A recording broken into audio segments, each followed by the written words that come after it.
sea devil! This is our planet. My people ruled the earth when man was only an ape. You know our history. We shall destroy man and reclaim the planet. There are many thousands of our people in hibernation in this base.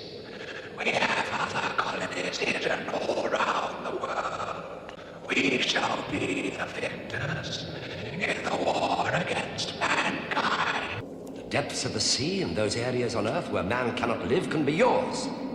Wouldn't it be better to try for a peace? Launch yourself into a war that you cannot possibly win? And man would agree to that.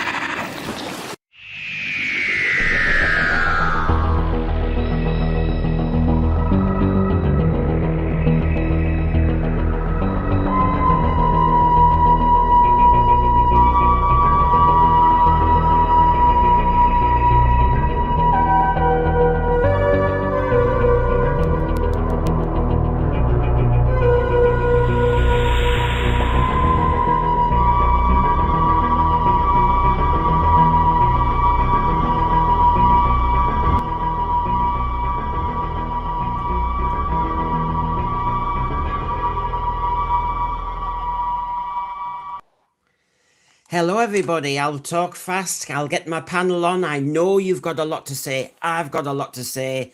Not a night for speeches. We've had enough. The Hooniverse that no one had heard of, the spin-off that no one demanded, the redesign of the Sea Devils that no one considered, the war between the land and the sea, RTD and Pete McTighe's brainchild, planned before the return even of Doctor Who, has now shown on BBC One in a double bill, up against the final of I'm a Celebrity, Get Me Out of Here, and following a lame end to the shooty season 2. So panel assembled, photos developed, PowerPoint done. We start with our raw reactions on the showing of Homo, Aqua and Plastic Apocalypse, parts 1 and 2. We have our what the F item to start the things going as soon as I've got my panel on. Then we do water torture, which are all the irritations and all the things that people found negative. And then if they are positives, we go into Big Splash and then we look at the message. But I think tonight might be the night when basically all plans go out the window because there's quite a lot to say. So I'll say hello to the panel and I'll get on. I don't waste anybody's time. People have got work tomorrow. So we've had Joe on before and I'm dying to hear what Joe says. Hi, Joe. Hi. This is going to be fun, I think. Yeah, definitely. Can't wait to get going. And I don't know what she's going to say. I don't know. I haven't a clue about the panel tonight at all. I've also got, you may have seen him on other streams. Here he is. It's Golden himself. Hiya, Golden. Hello. No, it's great to be here, and I'm excited to hear what everyone thinks of this. Oh, I think it's going to be a special one. I know. I really don't know where everyone's going to go. And to fill the quartet up, we've got Mark, new to our channel, and welcome. Hello. Here we go. Don't you worry. This is going to be fun. So, gosh. Now remember, the what the F item I'm going to start with in a second. But let's just kind of get the things up and running here. Tomorrow night at 6 o'clock, we'll be looking at the Sea Devil Omnibus. Oh my God. Yes, we'll be doing that. But here we go. Which one do you prefer? I did think this was a strange bit of scheduling. The Radio Times, by the way, saw the first 2 episodes and gave it 4 out of 5. I am dying to hear what we now think. Yes, Louise Griffin said it was make or break or sink or swim for Doctor Who, and this could turn the tide, even though it wasn't apparently Doctor Who. Right? Okay, go fathom. And she just said disillusioned fans may turn back because of this. So this, I'm just teeing you all up for fun here. And last one before I really start asking everyone, Pete McTighe himself on the Hooniverse show said it's going to be an epic, spectacular adventure, but it's also a political thriller with romance, thrills, shocks and reveals. It's a hell of a ride. So, ladies first, Joe, your thoughts then, just overall on what you've heard there. 4 out of 5, great adventure, hell of a ride? I was very pleasantly surprised. I I was so afraid to go into this because you know how many times we've been let down before, but my initial feeling just coming off it is, why couldn't he have written like that for the Doctor Who show? It's like he's back on the leash. For Yeah. me, the tone, the quality is all there. So yeah, I enjoyed it. I really enjoyed it. In my case, I find it's going to be part one and part two. I'm going to treat very differently, I think. But I see what you're saying, and I was sat downstairs and I was saying, why the hell couldn't they do this with Doctor Who? Why the hell couldn't they take themselves seriously? Why the hell couldn't they have gone darker? Why couldn't they have treated monsters, had monsters like that? Why couldn't they do this? Honestly, honestly, honestly, why the hell did we go on a detour of 5 episodes in a universe that's got nothing to do with Doctor Who? I was sat there wanting Doctor Who, 26 episodes, and you've taken me on a detour, and you've shown a polished performance in production values. Wow. Yeah, Golden. it had a really good tone. I mean, it wouldn't have taken much to improve on what he's done before, Yeah. but he certainly did. And you know, after the end of the last episode, I thought we'd definitely be wanting to see more of this. I'm quite engaged. I liked Russell Tovey very much. My son said, God, I wish he'd been Doctor Who, and I think in households some comments like that might be dropping as well. It's So, going to be it's going to be so interesting, this, Joe, because I was getting so irritated with Barkley, but I need to bring in Golden for a second. Golden, what are your initial thoughts? So I believe the first teaser trailer for this came out just after the reality war, and I remember as soon as I viewed it, I was saying to people, I think this is going to be something quite special. I usually have a knack for this. Even if I'm very engaged in the discourse around what people think something is going to be like, I'm always willing to break away from that and say I think something very different. And this was the case. As soon as I saw the teaser trailer, I immediately thought, right, this is going to at least be better than anything from Doctor Who in the past however many years. And I do think that, having seen these 2 episodes, I mean, immediately I knew I was going to prefer it just because of the darker tone and the fact that it's very withdrawn from the world of Doctor Who. And I think they were going for that because, as we've seen in the build up to the to this airing in the marketing, they have been very careful to distance it from Doctor Who, and that is very wise. And so I was very pleasantly surprised. I'm definitely engaged in this show. What's the story arc and some of the original characters, and I'm hoping that these final 3 episodes really bring it home and give us something that we can at least treasure and say, right, at least we got this out of all the mess. At least we've got this. So yeah, that's my thoughts. This is going to be fascinating. I from the 3 people so far, I feel as though I'm the one who's most belligerent. But anyway, where do you stand on this, Mark? Before we hit the what the F item. I think I would agree with both Joe and Goldie on this. I would say that in the run up to this, I didn't watch any of the promo material because I think quite a wider amount of the people who are part of the fan base, I think there was some disillusionment from what has been produced through the Disney franchise so far. And I thought, right, I need to just divorce myself from what has come prior to now. And I was pleasantly surprised and really enjoyed what came out this evening. Yeah, it was just, I think, like you said, Joe, I think it was a case of thinking, well, why couldn't Doctor Who have been grown up enough prior to this for the last couple of series? It felt like the previous 2 series felt very childlike and silly in comparison to this. And after 60 plus years, the fan base has grown up with it, and I feel that Doctor Who should really be more grown up nowadays. So yeah, I think it had a a very serious tone to it, and something that I think I've probably been craving from Doctor Who for quite some time. I know I'm going to have to get to what the F, because then you can really go for various things. The thread in shock. Don't worry, people are allowed their opinion, but mine is whoa. I enjoyed part one overall. Part two, I just thought, gosh, office politics. This is kind of the politics of how you order too many rubbers in the stationery cupboard. I was starting to think, for God's sake, I felt as though that it was unnecessary to show me Birmingham City when they've had the union strike going on for so long, to show us all that litter from Birmingham. That was unfair. I just thought, my God, what the hell is going on? It just seemed to be bring the Wombles in for part three is what I was thinking, because they'd sorted out. Wombling Free, 1977 movie with Bonnie Lanford would sort all this out.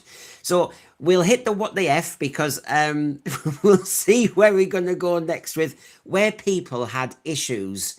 So if my panel at the moment are quite warm to what they're saying, that's allowed. I will get into some of the details, of course. I've got so many pages of questions here. Right, Lord, I might even throw them in the air and out the window and see if anyone picks up on it. I mean, to me, part two, for those who didn't watch it and just wondering, part two to me seemed to be in Britain. It was recycling bin day, but we've had a storm. And basically, when the bins all go flying and everything goes everywhere in the streets. And if you've been to work, you get back and your street's covered in bottles and stuff like that. And you're thinking, what the hell's happened here? That was part two. So, what the F was that? So, first of all, Joe, an item or an issue where you thought, what the hell was going on there? There was a few. I mean, there was a few moments where I cringed. There was a lot of Homo jokes. And the mum said, there was a silly joke about Homo meaning gay to her generation. And I thought, no, I thought, it just didn't seem necessary, those sort of jokes. I've written here, why is Kate Lethbridge Stewart so angry? She seemed awfully stropping around, and then she was all softy. So she was almost annoying me slightly this episode. Joe, I've got another note about the wheelchair people. All the tables were too high for the wheelchair people, and it was annoying my autism. And I thought, they could have provided more wheelchair user-friendly size tables. But seriously, sorry, just a joke on that. No, there was some elements that I was just waiting for something to make me cringe. And when the sex swap happened, I went immediately on alert, thinking, where are we going to go with this? But it worked fine. I actually thought, okay, all right, I can take it. I don't feel this is a lecture. I feel this is an element of the character. So I was just waiting on some very RTD thing. Oh, of course, we had a sort of Farage representative. That was quite obvious as well. Immediately sort of wanting the foreigners out. So that was a bit contrived. So I think they're the main things I sort of picked up on. They were his family. There was a sort of, it didn't really work for me that these people went after his family, which is mixed. Of course, it's a mixed race family, but this is BBC, so fair enough. I mean, the cast is great. They've got their DEI in there, big time. But overall, I don't think it sort of ruined anything for me. Oh, God. I mean, I'm going to be a good host and not freak out about my issues, because there's plenty. Golden, an issue that you do have, though, with what you saw? Well, I don't really have any criticisms that I would say ruin the show for me, but there are little bits, like, for example, Kate. She is a plank of wood. I mean, I mean, here's the thing. I've kind of always hyped up Kate, but not because she's actually good, but it's because I think I like the idea of what she can be, but she's never really proved herself. She is very boring. She sucks all the personality and life out of every room she enters, and I've kind of been of the opinion that maybe she's just not been written or directed well, but she's been in 3 different eras of Doctor Who now: the Moffat era, the Chibnall era, and now this era, all with completely different production teams, and she's exactly the same. So I think Gemma Redgrave, I think the fault lies with you there.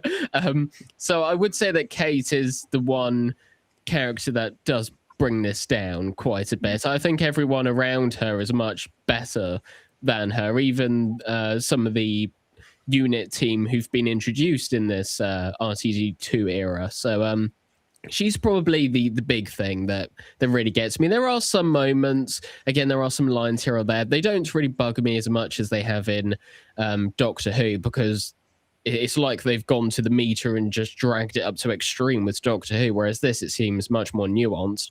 The only thing that probably doesn't work for me is Barclay's family. They don't really seem like it seems like they've brought a bunch of people, put them in a room together and said, right, you're a family now. I don't really see any of the connectivity between them.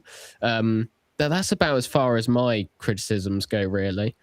Right, everybody who watches this N-Sphere quite a lot, you will see me looking kind of fidgety and everything, because oh my god, right, so Joe and Golden are much more calm. They've not taken the Kool-Aid like me. So Mark, where do you stand on is there an issue you had with the 2 episodes? Any little thing that you needed to bring out? I will say poor Kate Lethbridge Stewart, because I have to admit I do like her character. I always think that she feels like you could believe that she is Brigadier Lethbridge Stewart's daughter quite easily. So I do like her character. I think the one thing that did stick out for me, and I think it's probably the thing that does rattle people's cages, certainly in recent series, it's the preachy elements that do get through the net, really. The first one for me being, I think it was at the very start, character General Austin Pierce, where he addressed the transition from Sea Devil to Homo Aqua, and I think it was the line where he said, because we know better now. And I just thought, well, thanks for pointing out that we should know better already. Thank you for patronizing us with that. I think my concern is where it's left off in episode 2. It does feel like I'm going to call them Sea Devils, because that's how I know them. The Sea Devils are going to be very preachy towards humanity. Oh, here's all your trash back. We'll dump it outside your front door. I do feel that from here on in, my concern is it's just going to get more and more preachy about green issues and sustainability. Yeah, basically, if anyone didn't watch it, and I do understand some people are just wanting to see our reaction, the Sea Devils have turned into fly tippers. That's what's happened here. They've just decided to flip a lid, and basically they've emptied all their recycling bins back on, it seems like London actually, and a bit of New York, with the Titanic landing in New York. Oh, irony. So basically that's that. Now, you mentioned one thing, Mark, which obviously was on my trigger list. I feel as though I've got trigger bingo here. Was the Homo Aqua. We'd had that kind of teed up, hadn't we? And you picked up on that very example. Now, in the Doctor Who Monthly magazine, yeah, I bought it again. I've stopped subscribing, had to get it again for the interviews. In the article there, they said in this story they're known as Homo Aqua rather than their original, quite derogatory nickname. Now, what was interesting was, as you said, that Colonel just said we know better now, but basically they said Homo Aqua isn't an accurate title. They just said we'll just use that one. A military man just said we'll pick that name. So basically, how is that better from some other derogatory nickname? Why don't we ask the Sea Devils what they're bloody called? It seemed to me like the humans are as bad as ever, but for some reason RTD and Pete McTeague think the way we've done it now is better. What? Because a colonel's picked a name. That didn't work. It reminds me of this, Joe. You've got TWBTLATS. Who came up with this as a title? Honestly, how do you sell that? I mean, you've been in the industry, Joe. How does this work? I've got a pitch. The war between the land and the sea. With the Homo Aqua, we've changed the name of the Sea Devils. And just visually, you're going, do you know, it reminds me of something. And the reason I've done that, folks, is not to trigger anybody, but there's my quotation from the Doctor Who magazine. Life beneath the world's ocean turns out to be more complicated, more varied, and more fluid than we ever imagined. And you heard that we mentioned at the end of part 2, when the humans get angry with the Homo Aqua, Salt turns into a male of the species, if we're allowed to do that sort of thing. You know, Joe, what the hell was going on here? That's what I was on my back foot around, because, I mean, in terms of just having a storyline, if the character can fluctuate, fair enough. But considering we've just gone through so many years of being lectured to about various things, I don't know how I feel about it now. I feel it's contrived. I feel it's just RTD pushing the trans thing on a basic level. One of the rhetoric from the trans people often mention is that some fish can change sex when they're sort of arguing the validity of things. So it sort of felt connected to that. Whereas had I not been through everything with RTD and just put this on its own, it would be a very interesting concept. So he's kind of ruined it for me, because I would like to know more about it, but the past behaviours kind of ruined that aspect of it for me.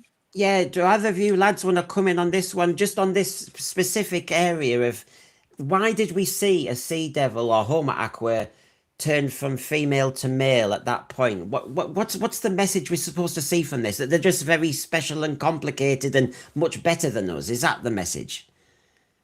Well, I've often said that the relationship between an audience and a piece of entertainment is kind of symbiotic, in the sense that if a piece of entertainment is entertaining you, you can understand on an objective level that it has many merits, then the audience is more willing to give it the benefit of the doubt. And because these past 2 episodes have intrigued me greatly, I'm willing to reserve judgment, because I think that when Barclay goes down to the ocean in the future episodes, I think there's going to be some sort of reveal related to Salt, because the mystery behind her and why is she different, why does she have abilities that others of her species don't, I think that's going to be a major reveal. So I think it's heavily tied to the plot. So I don't think that I should sort of guess what's going on there, because I think that is one of the key points which we're supposed to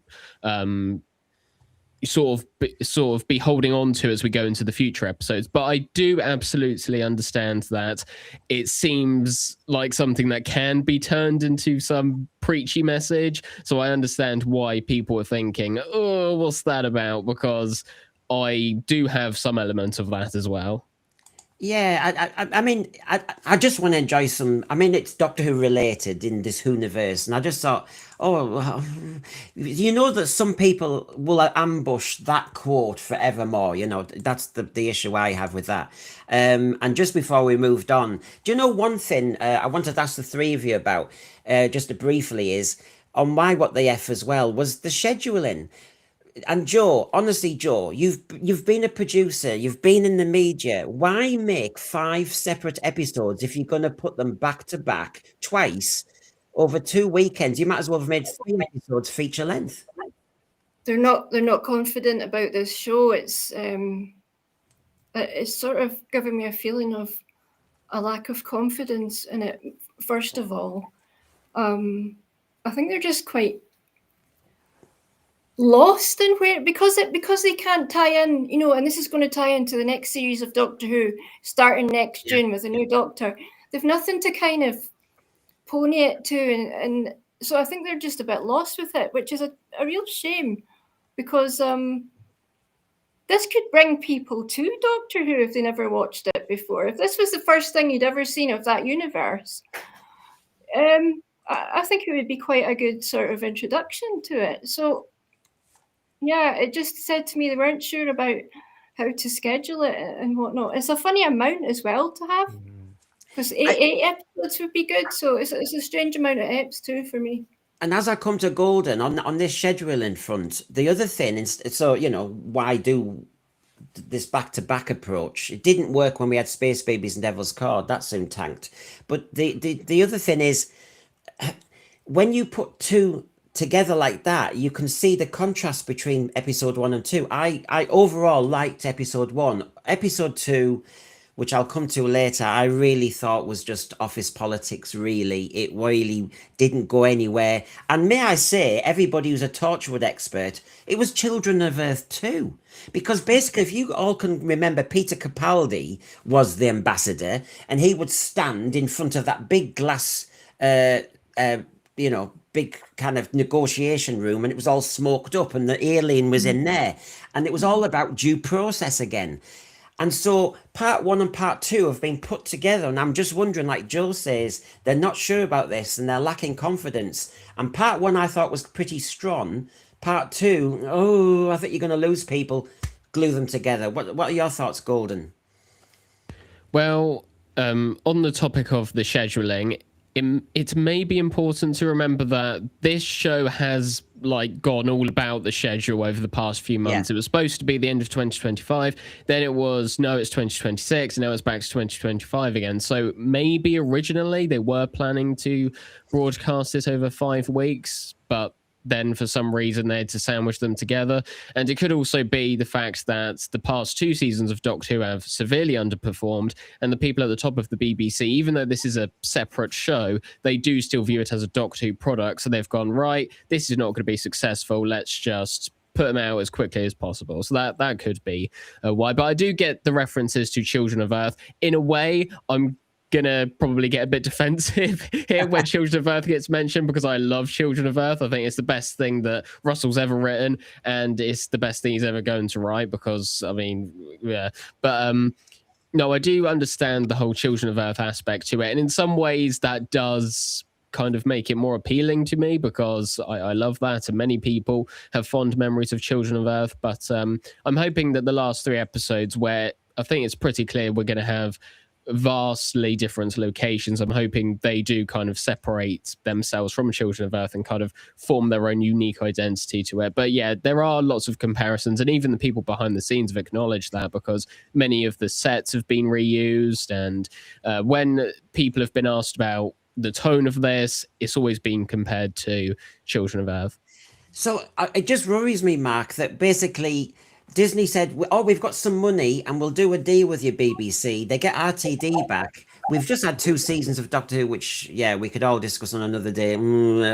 Then these 5 episodes, these beauty episodes, have all basically, so far, they do feel a bit Children of Earth, which was done, 10, 12 years ago. So basically, with the Disney budget, it's like, let's do it again, but we'll do some underwater scenes in episode 3 just to kind of spend the budget.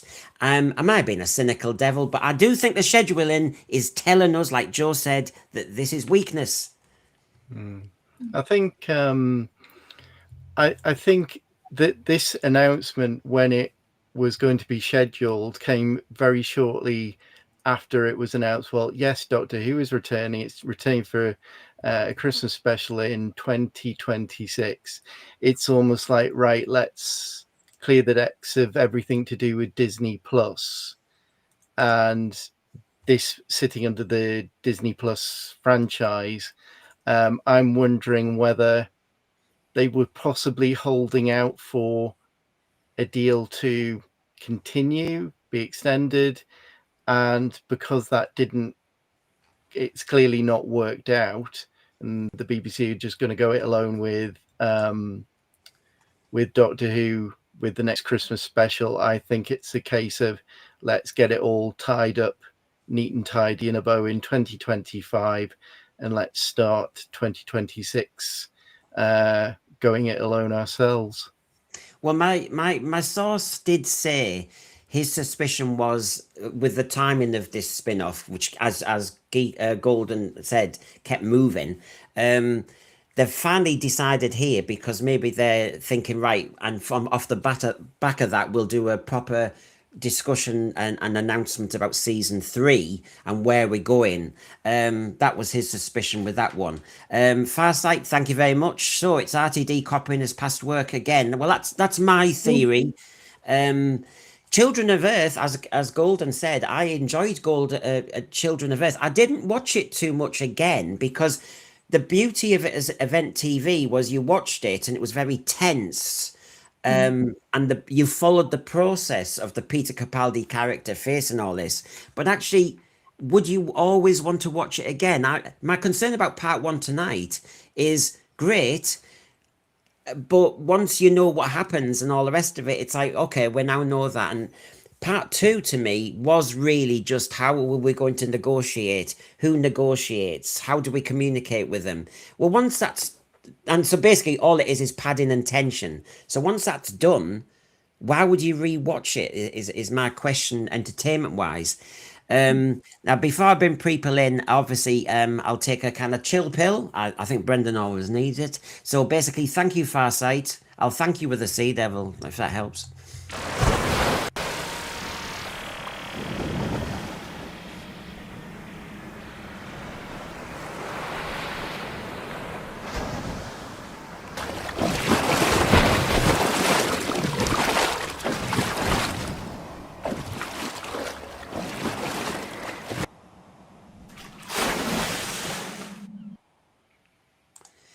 Now I know there's quite a lot to mention. Now the director actually said, Joe, I think you should watch this show because it's got scale, it's got humor, it's got darkness, it's got ambition, it's got radical and weird ideas that you don't often see on TV. And it feels very brave and modern and very true to the things we're going through as a human race right now.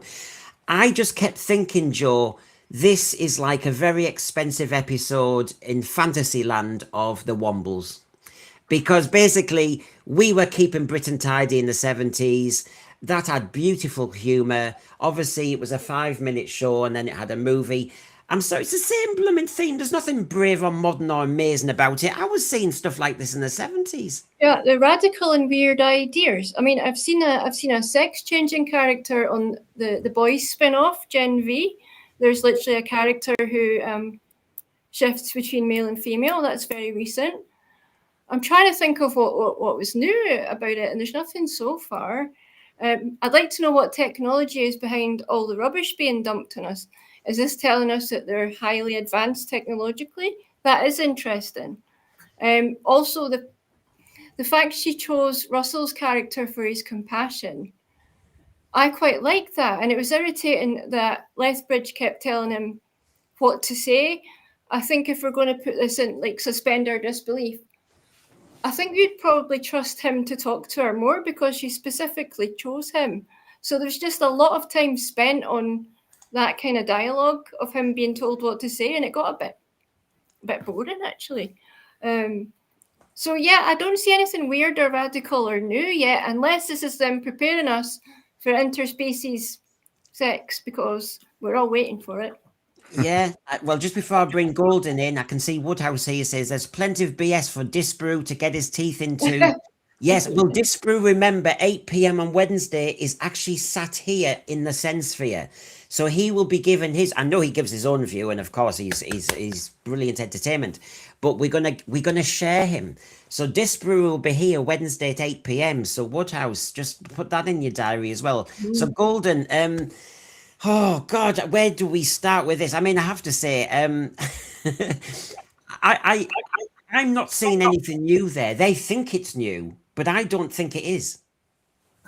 Well, it's something we hear from all the lot in the entertainment sphere all the time. Oh, we're going to be the first to do this. We are the ones that are going to break the barriers. We're going to shatter the glass ceiling, even though everything that's in this you've seen in various other shows and films and whatever. So yeah, it's just another case of these elitist snobs trying to pat themselves on the back.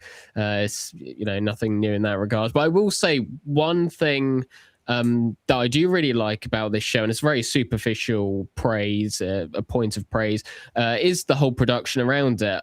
I remember when I saw 73 Yards, which was directed by Dylan Holmes Williams, I remember thinking, from a cinematography and tonal standpoint, this is very well made. It feels very competently made, not very cheap and quick. And that's very much the case with this show as well.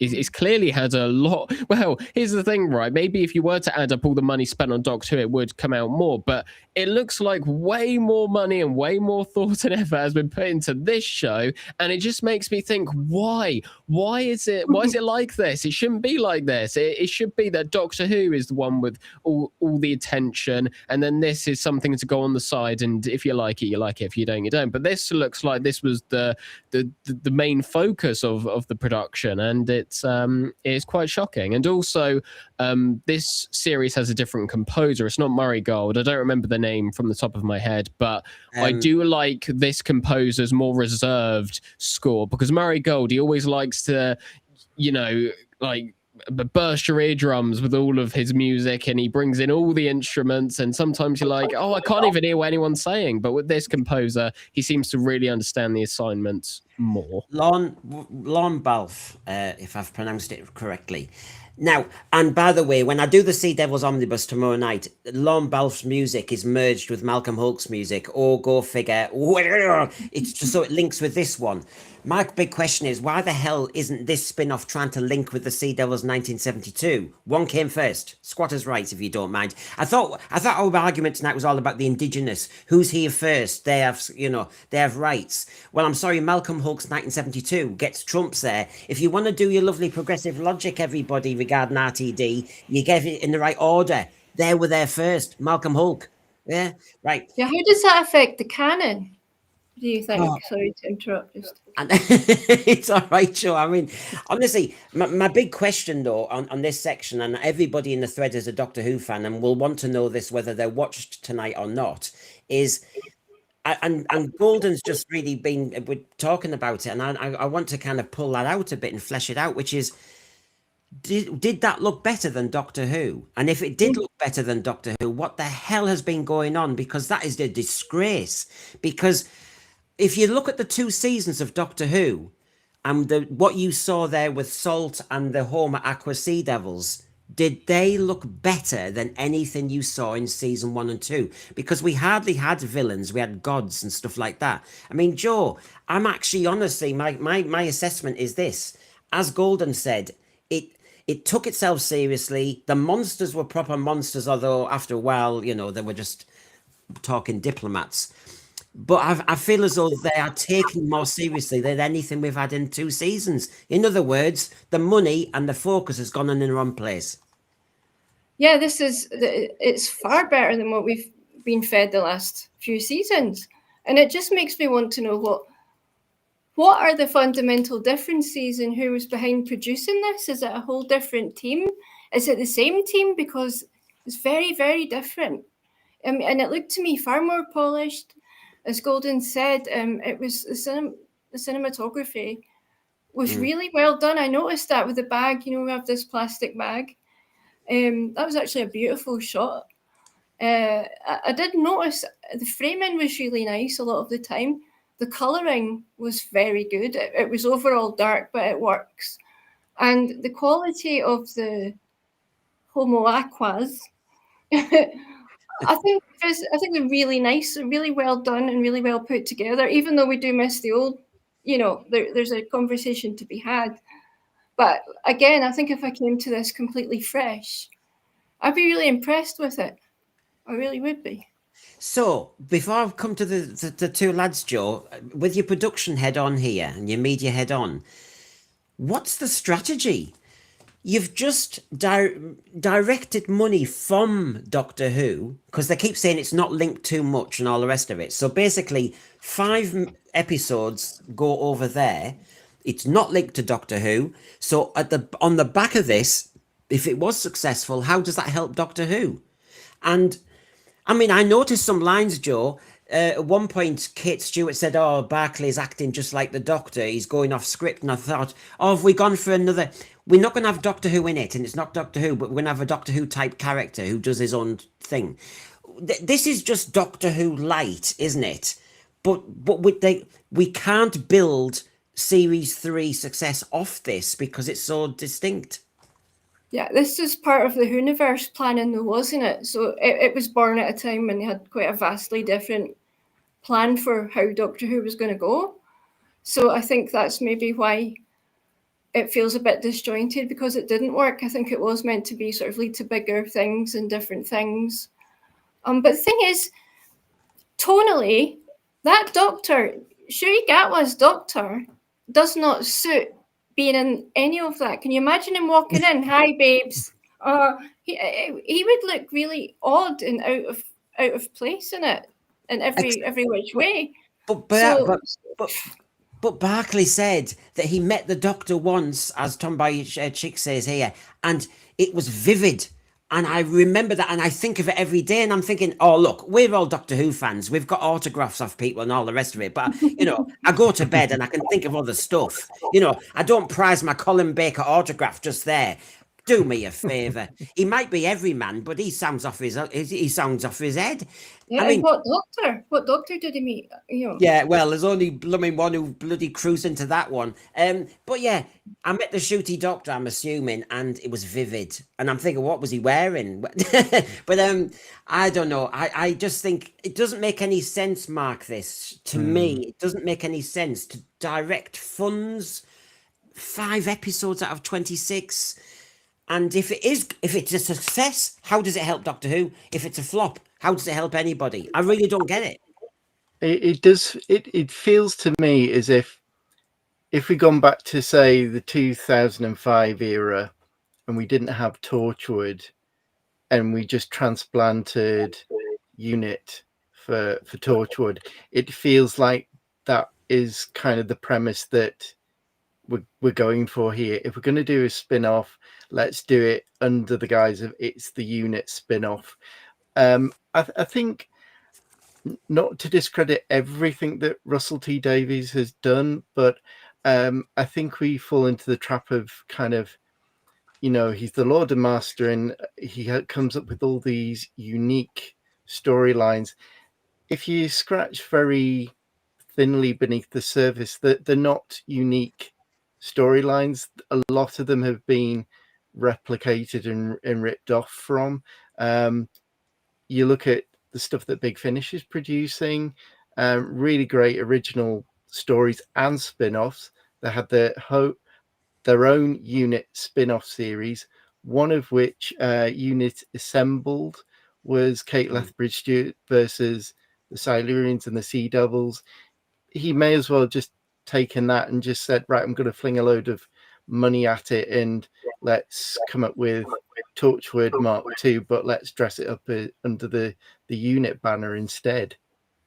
Yeah, I even recognised the street from Star Beast. It's the same blooming street where he dropped off his daughter, 16-year-old daughter. It's the same street, the same curve. I thought, my God, this is so expensive, everybody. If you didn't watch it, they use the same bloody street, the one that got all the potholes. Remember when, Beep the Meep caused chaos?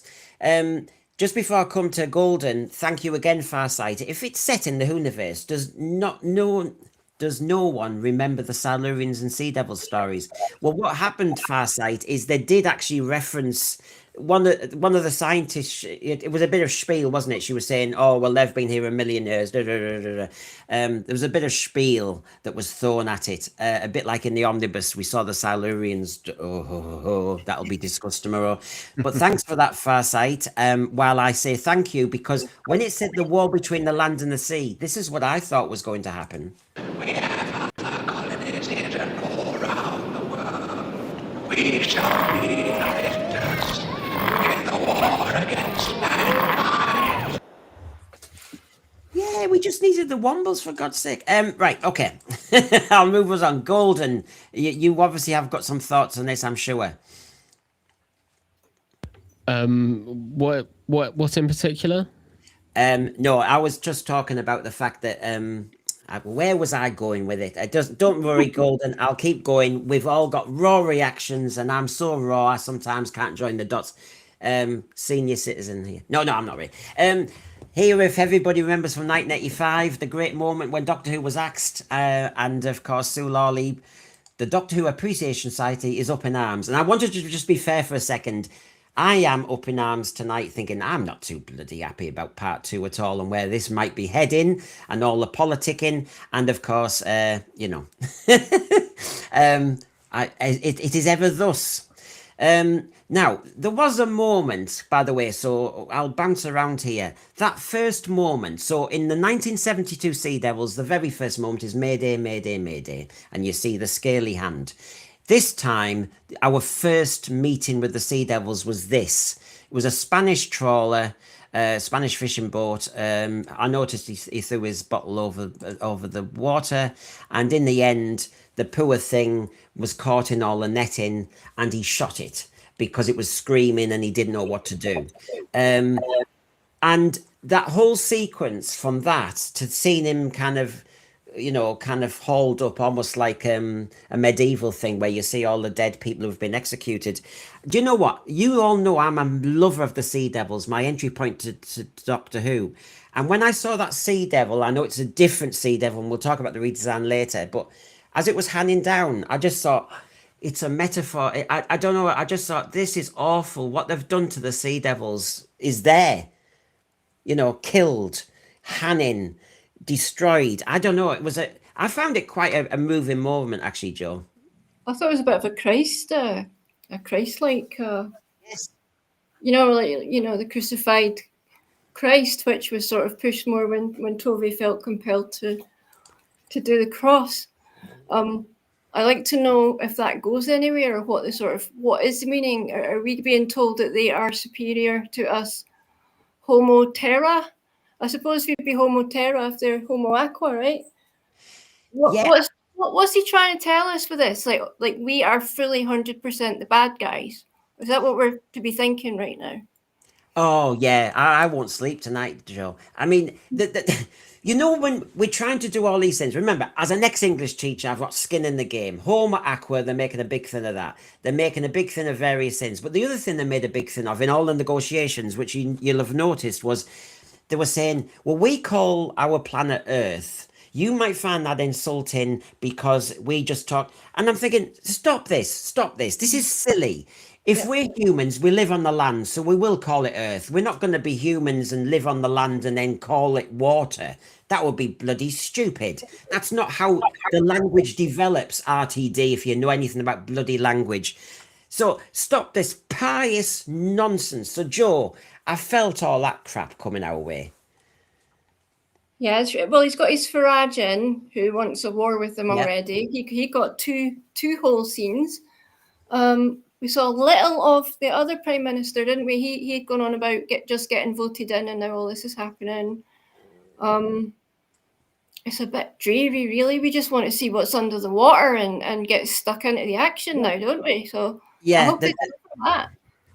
I know that I have to say I will bounce around on this because I know I am frustrated. That's why I think part 2 didn't land. I mean, Golden, did you like this bit? Did you think that really resonated with you? Did you think that was a good way to start? Because come on, it is supposed to be a drama, and like in the 1972 version, you had a Mayday straight away, straight in there. We've got the action. In this one, we had the fishing boat, and then we saw the Sea Devil dead.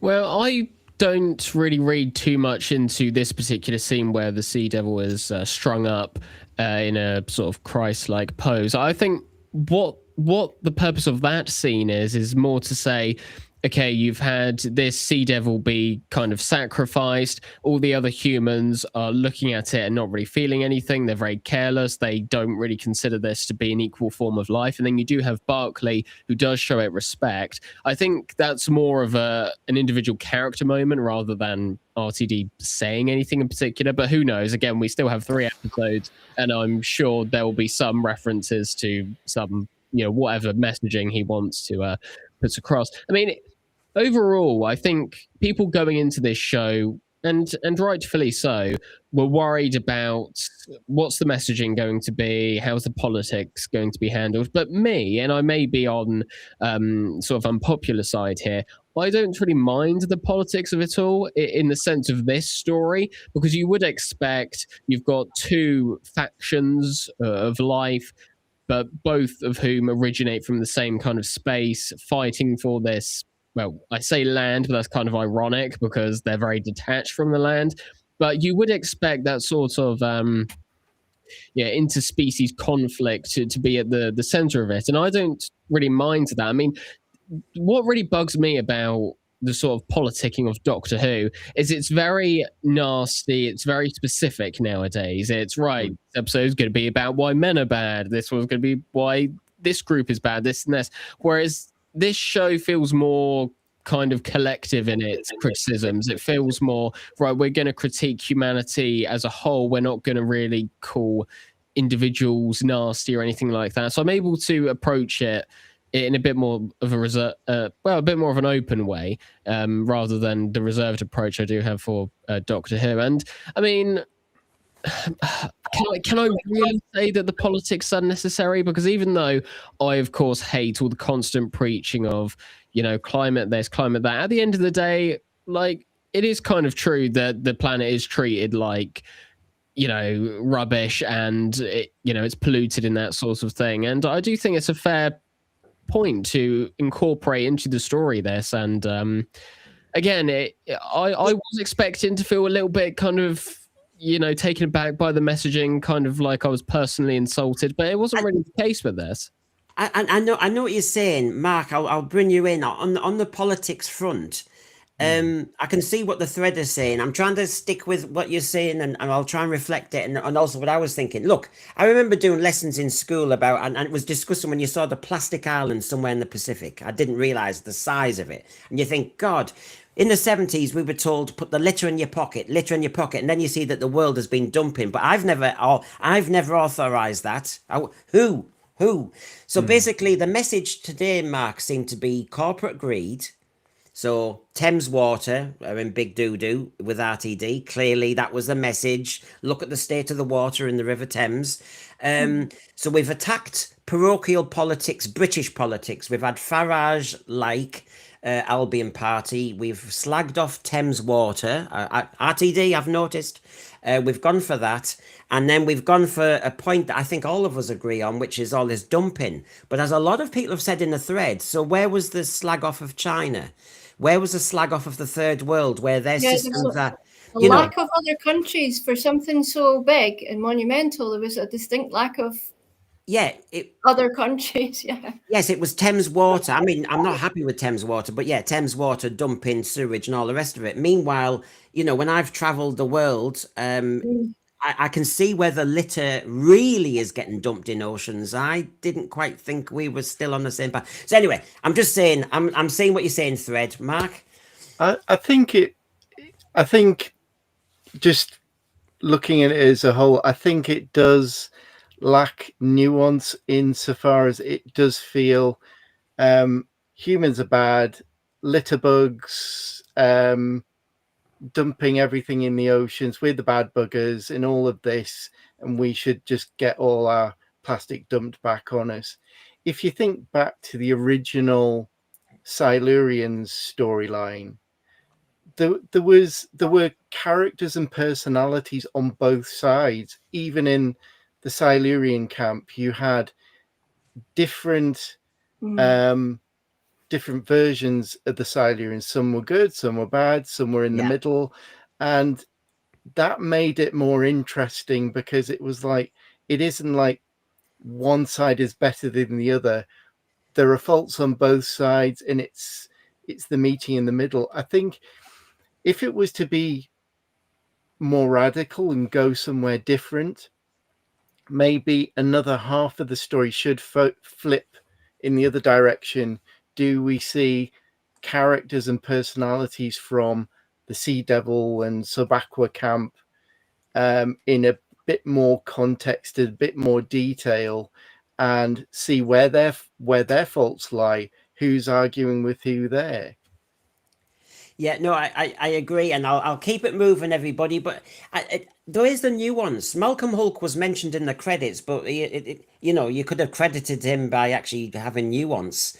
And you've made a good point there, Mark. It'll be interesting if we can do what Malcolm Hulke did very well, which is, and he did it very well with the Silurians more than the Sea Devils, wasn't it? Where you could see the different camps.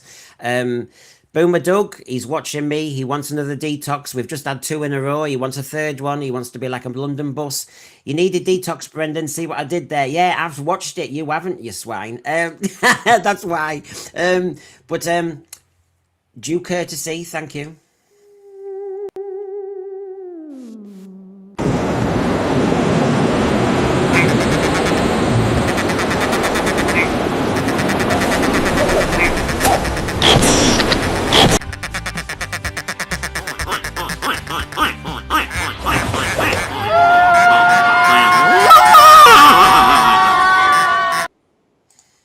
Plastic wins. So Pete McTighe said this: Doctor Who as a show moves at a now. I say this will trigger everybody. Stay up. This in a Doctor Who magazine. I went. "Arr!" Doctor Who as a show moves at a real pace, and you only have a certain amount of time to tell stories. Very rarely do you have time to go into character stuff. And in the war between, we'll be able to delve a lot more into Kate's background and then go home with Kate. What the hell? Excuse me. He's probably going to be the brand new showrunner, Joe. You just know it. He's getting teed up. He's even executive producer now. He's gone from T-boy to executive producer. So you know what's going to happen. And what's happened here is they had Doctor Who. RTD was in charge. He could make all the decisions. He decided that New Who had to be this light, frothy, bit of everything, all things to all men, but mean nothing to anybody. And it got breakneck speed, and yeah, characters were stereotypes and all the rest of it. Meanwhile, they then say, oh, now with this, we're able to slow down. Yeah, have you... Pete McTighe, you know episodic Doctor Who? That's what it used to do. Talons of Wen Cheyenne in 6 parts had lovely little characters everywhere. It's you lot who decided Doctor Who had to change. It's on your watch. You lot, speak up. You're the ones who've changed Doctor Who from being able to do characters. I mean, Joe, I can't believe they're getting away with saying this. Well, again, if we go back to this was all pitched as the Whoniverse. So we got introduced to, we got all these hints at all this stuff coming up, right? So in terms of unit, where's the little chap on they brought in that little guy in the little scooter. They brought in the most beautiful girl in the world, Donna Noble's child. We had the robot, the big robot machine in unit. So they kind of, I thought, here we go, they're setting up for a huge unit show. And we'll find out more about this huge alien sitting there and the little guy in his Segway and what exactly Donna's kid can do other than sew together teddy bears. And all that was set up. And now units involved, all that's been sort of just chucked aside. Even the wheelchair lady doesn't seem to have her rockets attached anymore, which must be awful for her. But yeah, so what he's done is he's introduced us to a lot of characters, but there's been no follow through. There's been no pickups on it. I don't really understand how unit actually works because it's so messy and what the hierarchy is. Kate is not a figure to focus on. She's great as a side character, but I don't think any of us wanted to see her getting it on with her young man. I don't even get why that was. Hey, Joe, she doesn't have any gas spills. Did you see her gas fire? I tell you what, she doesn't have the gas bills we all have. RTD might talk about cost of living and crisis, but he's not bloody putting it on screen. No. Yeah, she's not there with one leg on the fire. None of us wanted to see, sorry, Kate, but none of us wanted to see your love life. No, but it does say in the Doctor Who magazine, I've bought it so the rest of you don't have to. This is what Pete McTighe says, Joe, that we're going to see all the politics of how unit works. And I'm thinking, I couldn't give a damn. It used to be the Brigadier with bollock Benton and let's get on with the story. There's no character, but the thing is with her, I can't. Now, look, I'm a single woman of a certain age, so I can't talk, yeah. But I'm trying to see how that guy would be attracted to her because she is like a wooden plank. And she's a bit older, so She must be really good at something Power. else. Yeah, Power. maybe I'm just jealous and battery, really. But It's yeah, power. that doesn't work for me. That whole thing. He's after promotion. Sorry, Golden. I'll bring you in. You can see what's firing me up. Calm me down, or agree with me. Up to you. I was going to say the idea of Kate and the unit team being very different in this does speak to a very massive issue in Doctor Who, and it's been the case for most of the revival, which is the inconsistency with the scaling of the threats. Every single season has had a threat which is going to ruin the universe going to cease to exist, and when you do that again and again and again, it loses its validity. You don't really buy the idea that this threat is going to end everything, because, well, last week we saw something that could end everything and it was stopped in 40 minutes. And so with Unit, it also applies to Unit as well, because in the Shooty Gatwa episodes, even though it feels much smaller scale, and this is something I mentioned when I brought up the production and how we see loads of different countries, loads of outdoor locations, it feels much bigger. But despite that, the threats in the Shooty era are much larger. And so when you see Kate and a few of her friends in Unit, like 3 or 4 of them, defeating a massive universe-ending threat, and then you get brought into this show where simply some creatures have come out of the ocean and you see every country coming out in full force and all their armies, it does feel very jarring, because it's kind of like they've combined the vision of a child with Doctor Who, with that being very childish and, you know, and then with this, which feels like a bunch of proper adults have made it, and the two don't really go together, but they've tried to force them together, and you just don't buy it because of the inconsistency of the scaling. It's very odd, and it does, in a way, kind of damage this show. It actually feels like if you were to come to this show without having watched Doctor Who, you would like it a lot more, despite it being an accessory to Doctor Who in many ways. And I did want to touch upon, it's kind of ironic that Pete is saying that, well, it's Doctor Who, you don't have enough time to explore people and this and this and that. But the people that they're hiring to remaster these classic stories are cutting them down. They're literally taking them from like the War Games with 10 episodes, so trim them down to the span of 4 of them. So again, what's up with that? Like, they're literally being the enemy which they claim to hate. They're sitting on both sides of the camp. The rest of us have to shut our faces, and they are allowed to have 2 opinions at the same time. It's fascinating. Just before I bring Mark in, though, Golden,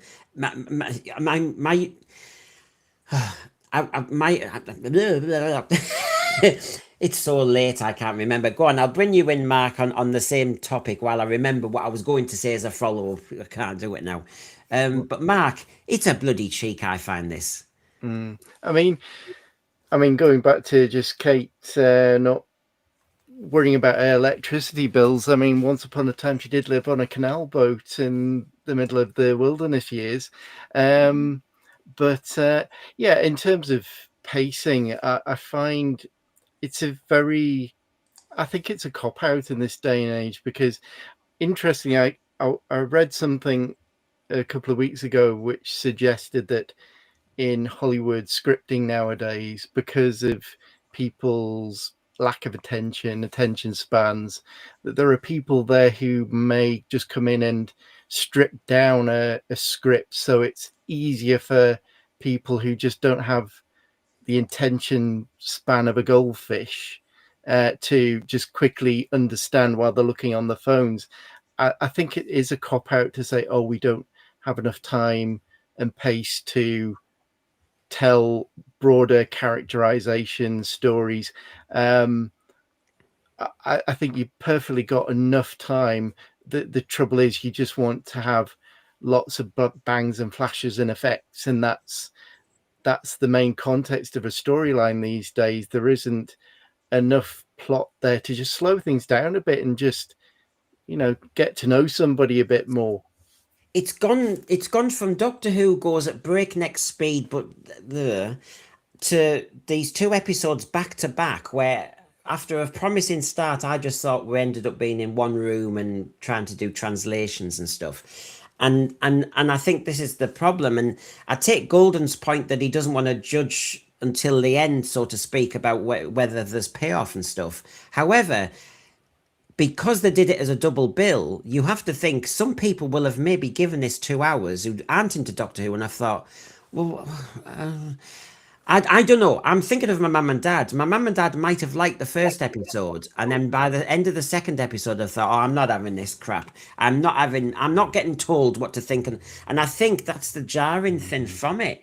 Now, I'll jump on a little bit, but please interrupt me. I mean, I'm not trying to run the show that in this way, but basically, let's touch on the Sea Devil design before I move on, because then we're discussing Homo, Aqua, and the Sea Devils. I mean, Joe, what were your thoughts? Because that's my other question. I said it in my introduction. This was the redesign nobody asked for. This was the spin-off nobody had thought of. All this seemed unnecessary to me. Now, they promised, Joe, and this is what Pete McTighe said. He said they're sleeker and harder and more dangerous looking than the 70s and 80s versions. And this time we'll see them in their natural habitat, not just flapping around on the land like fishes out of water. Well, they would. They recognisably retain the essence of the originals without some of the stiffer, clumsier and sillier elements which might undermine their impact for a new audience.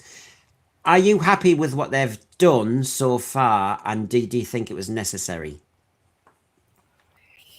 I don't know. RTD's done this too many times for me. You know, he had to even get Davros out of the wheelchair, and his Sutek was changed, and he's really gone in and mucked about with the aesthetics and things, which I don't like. So I'm in a funny position with these guys because I do like them. I think they're really good to look at. I like the sort of turtle face design. I'm curious to see what, you know, we've got that main lady who obviously is a sort of different species from them. We got a few things to look at and try and figure out what that world's like. But you know, you can't help but be sentimental to the old design. I'm so familiar with that, and I thought they were great. I think it might be too big a jump in the redesign. But having said that, I really like this. I do like how they look, and I think they look great. Right. But if it was a different character, maybe would have worked because I do like the old. I'm not answering this well at all. Don't worry, Joe, because I'm just gonna trigger you a little bit more to come up with stuff while you're thinking, because while the two lads are thinking here about these are the same two questions in case I have a senior citizen moment, you two. But basically on the design, the Radio Times writer adds to it, says they've made them deliberately more mythical and godlike, and I thought, oh, not again. And so there's the point of what they said there, that they're sleeker, harder, more dangerous, and less silly and less clumsy. And then they're going to be more godlike and more mythical. Now, we've just had 2 seasons of bloody gods, and I really didn't think we needed them to be godlike. I just have them as intelligent, have them as advanced, fine. If they've learned how to drop all the pollution back on the humans, I'm amazed they've waited so long. They could have done it any time. That could have been their declaration of war. Why they needed to start now is beyond me.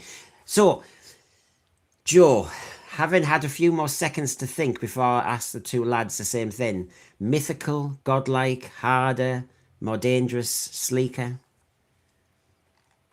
I think they're very well designed, and I like the aesthetic. I have an emotional attachment to the old version, but I'm very much willing to get on board with this one. I agree with your point. I'm a little bit over this whole mythical, godlike theme that RTD's tried to put in. This was Madman in a box going around space.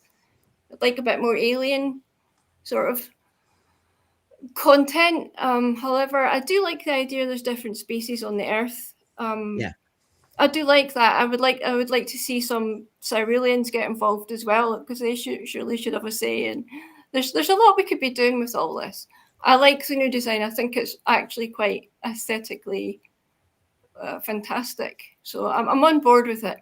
Yeah, my argument, Golden, the other day on one of my streams was you just didn't need them to be sea devils. You could have had another underwater species, and I would have I would have been on board 100%, Golden. Yeah, no, you bring up a good point. I remember when I first saw the promotional photos with these redesigned Sea Devils, and I was a bit disappointed because, to me, yet again, it was just another case of RTD going, right, another monster has to be redesigned. But I will say, I am on board with this redesign, and for a few reasons. First of all, they haven't done the usual approach. Well, with the exception of Salt, but she has been outlined by the series as being different from the others. So again, I'm willing to see what they do with that character. But when it comes to these Sea Devils, they haven't done the whole let's make them look like humans with makeup on. This does look like a very different being. So I'm happy that they haven't done the thing which they've done with the Silurians and loads of other monsters. So I'm happy with that.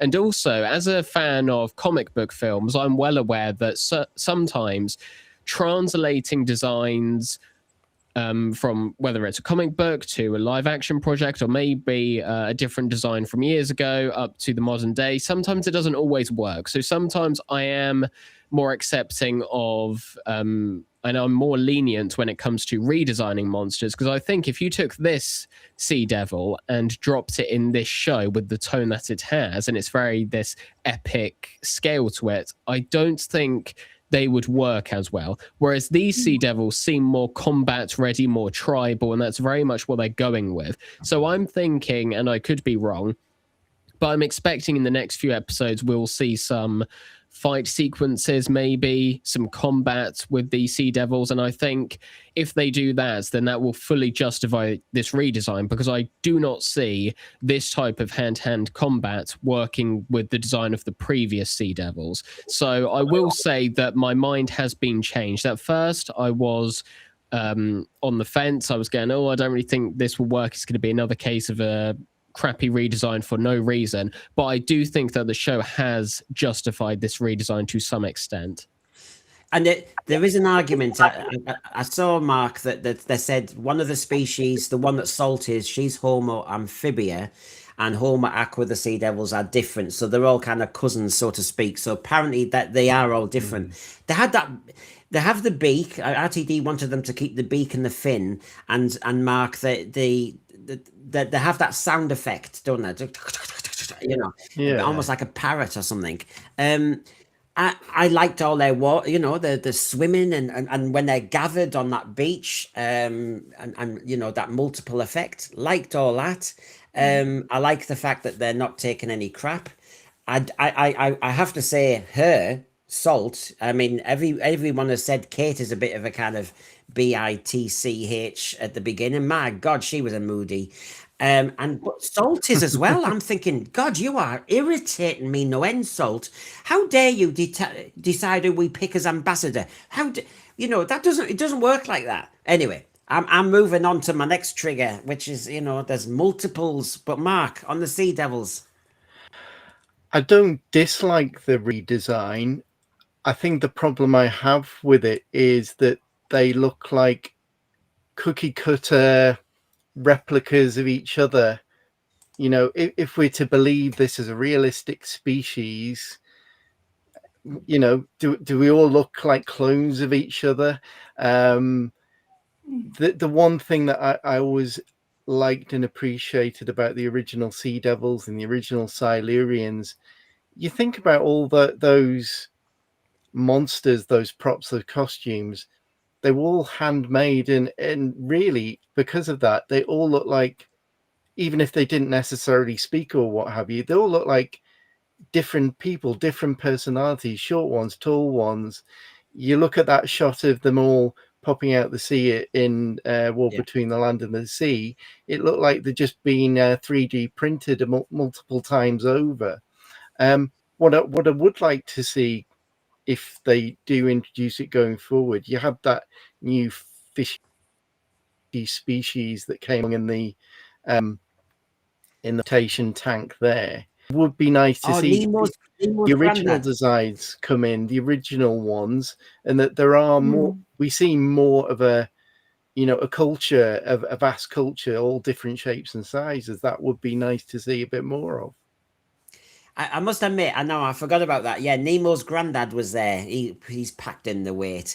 He's in the corner. If you didn't watch it, You've got the Homo amphibia, you've got the Homo aqua, sea devils, and then you've got some Nemo granddads who appear just to show off the CGI effects. I remember RTD saying this 2 years ago. It seems like a long time.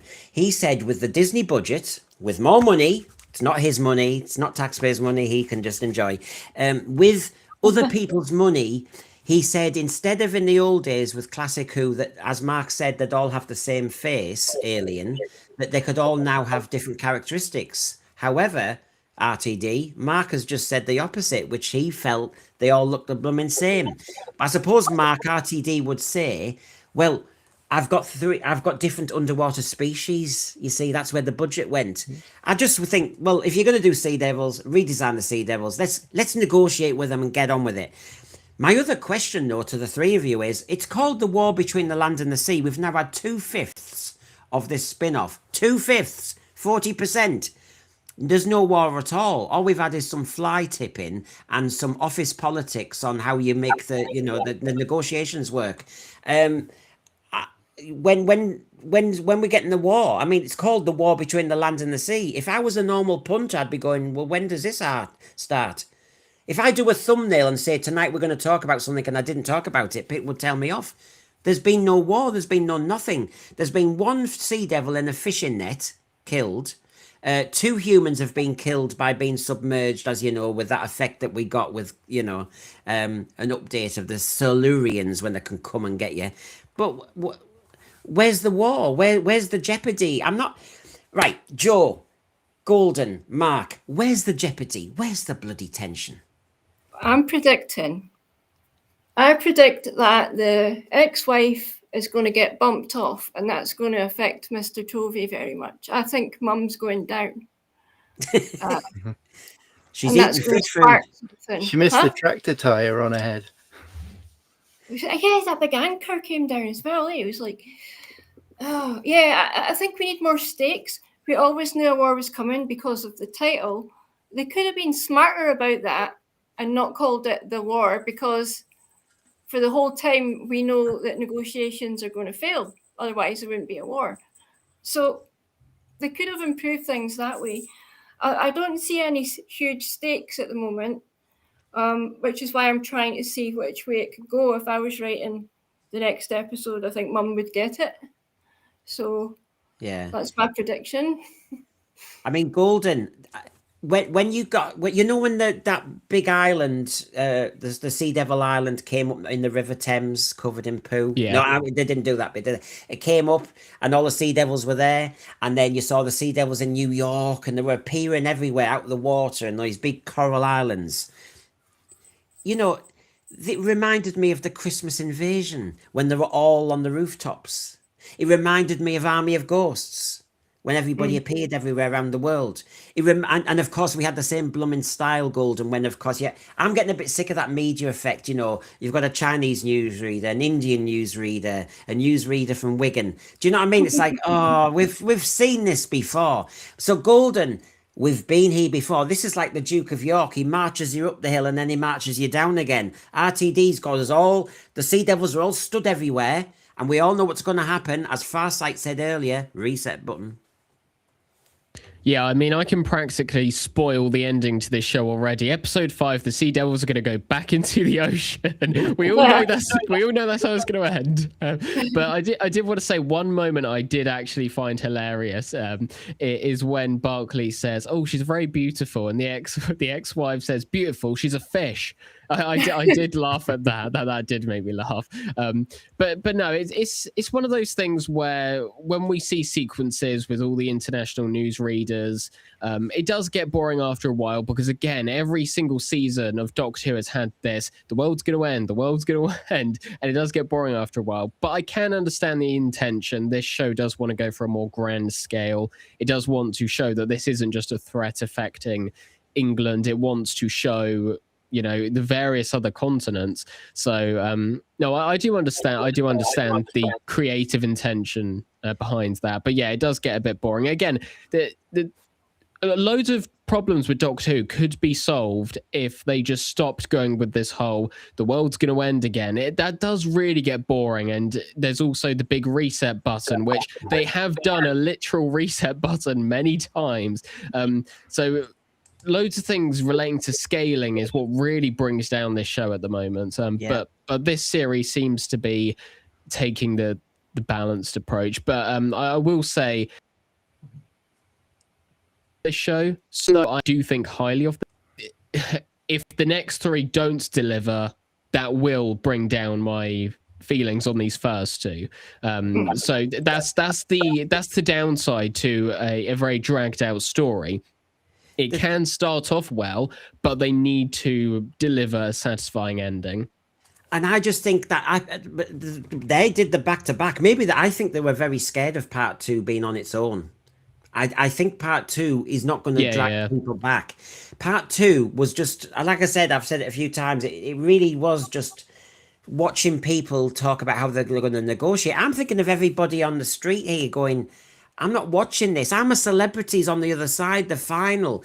And we've got how to negotiate with a fish. I mean, honestly, please, RTD. And I mean, Mark, it's the Christmas Invasion done again. It's Army of Ghosts done again. I mean, are there any original ideas here? Because he got the Disney money and all he's done is given the same stuff again. I think if you look at it in context of the new series overall, since it started back in 2005, what's it been going for now? 20 plus years, same length of time as the original series. I think the trouble is Davies' style has kind of always played out, and it's kind of, it feels stale. It feels stale this far down the line.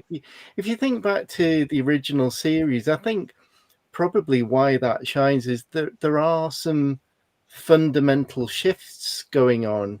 You know, you had the original first few series where you didn't really know much about the Doctor. He was in exile.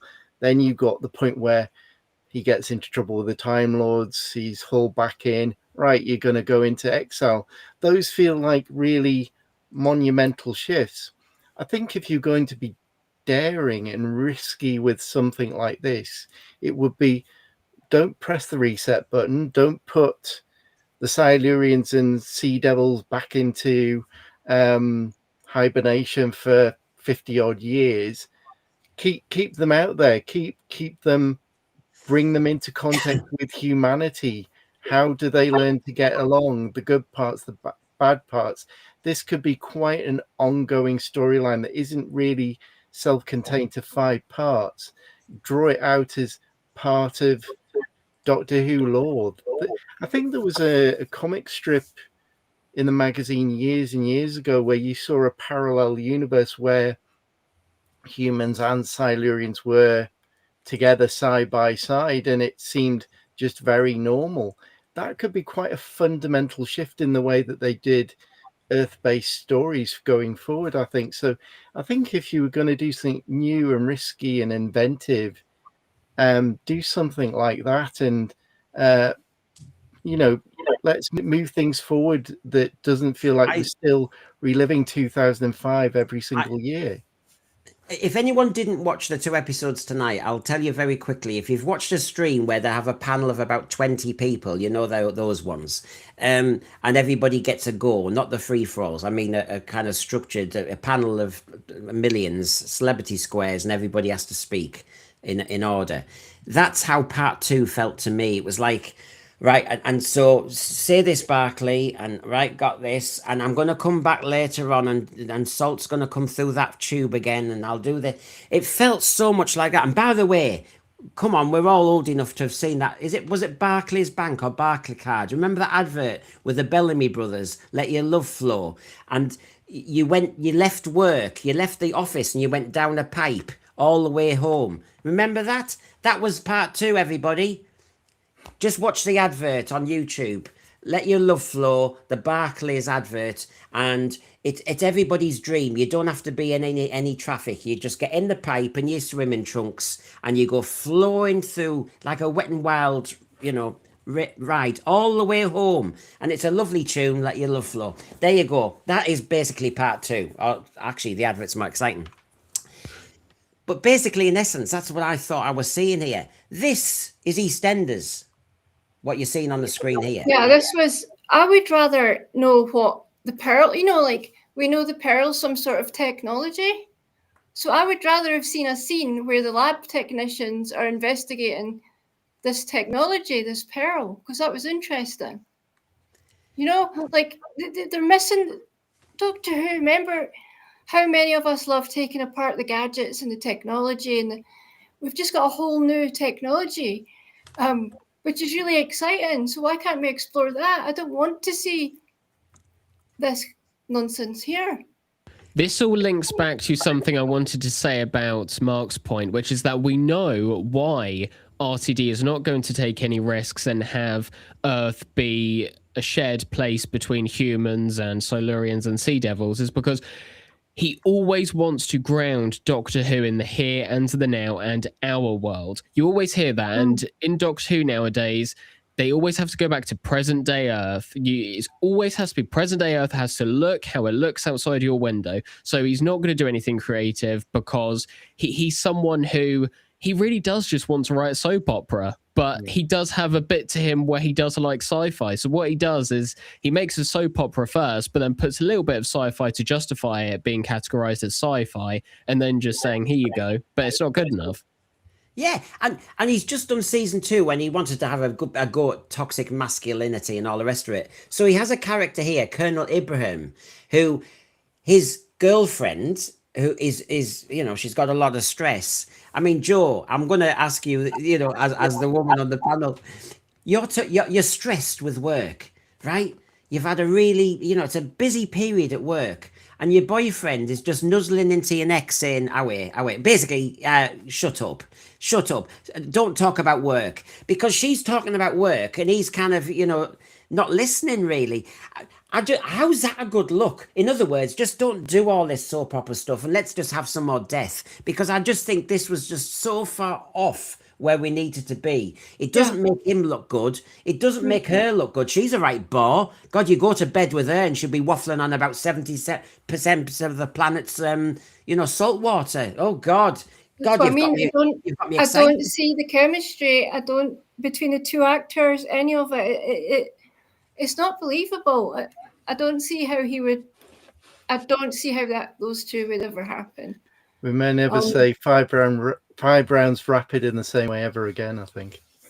But no, yeah, I really don't. I'd like to hear what RTD has to say about that because. Oh, Joe, how dare you? You want RTD to say more?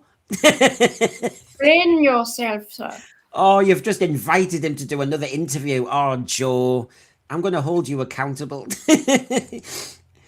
So, yeah, apparently Pete McTighe says Kate Stewart, she's going to have an incredible journey. Oh, my God. What? But the same facial expression. Yeah. Yeah, deadpan delivery. I mean, she was really angry for a lot of it. She was really strumping about, angry, and I couldn't quite figure out why. Yeah, and then she's in the back of the van and says, "I'm on your side, Barclay." I'm thinking, well, yeah. We know your side. You know the boss when they try and be friendly to you. This is what, if anyone hasn't seen these episodes tonight, 1 minute she was right frosty knickers, and the next minute she's in the back of the van going, "I'm supporting you, Barclay," and I'm thinking, I don't trust you as far as I can throw you. Next thing, nice shot. Next thing I wanted to ask is about Barclay Pierre Dupont. I don't know why. Please explain. I thought he was every man. I mean, right, if everybody who feels as though they're working class and common in the thread, what's your surname? Pierre Dupont? I mean, honestly, go figure. RTD, you were sat there going, I want to do a Fred Bloggs type character. Winston Smith, if you go very 1984. And no, Barclay Pierre Dupont. If I got the yellow pages out, there's nobody in Middlesbrough with any of those names. No, it's like a vampire name from an Anne Rice novel, isn't it? Yeah, who the hell is that? I mean, honestly. So anyway, let's talk about Barclay. Barclay is the star. He's the lead. We've lost Shooty. Boo-hoo. I'm crying. Sorry. Irony. And now we've lost the Doctor. You know how we have to have a unit story without the Doctor. And what do we do? And Kate mentioned it a few times. We've got Barclay, the everyman. He books your taxis, everybody. He books your transport. He's grade 10, which obviously sounds crap. So Russell Tovey tells us why he loves the character. I'm drawn to characters that are full of emotion, that are vulnerable, that are trying to be better, that are trying to change those around them and make the world just that little bit nicer for everybody. He wasn't. He was almost a virtue signaler, Mark. When he did the sign of the cross, when he saw a dead sea devil, that was just, yeah, that was just a kind of respect for something that was dead, and what a shame. If I saw a dead turtle in a net, I would be disgusted myself. So that was all that was. But then he was questioned, wasn't he, Mark? And he said, I'm not religious. I didn't mean anything. In other words, That's a weird I thing. looked, Yeah. yeah, I looked virtuous, but I didn't mean it. And now he's the ambassador for the earth, and he didn't mean what he was doing. And apparently, the message, Mark, is this is the kindness of the working man. He didn't mean it.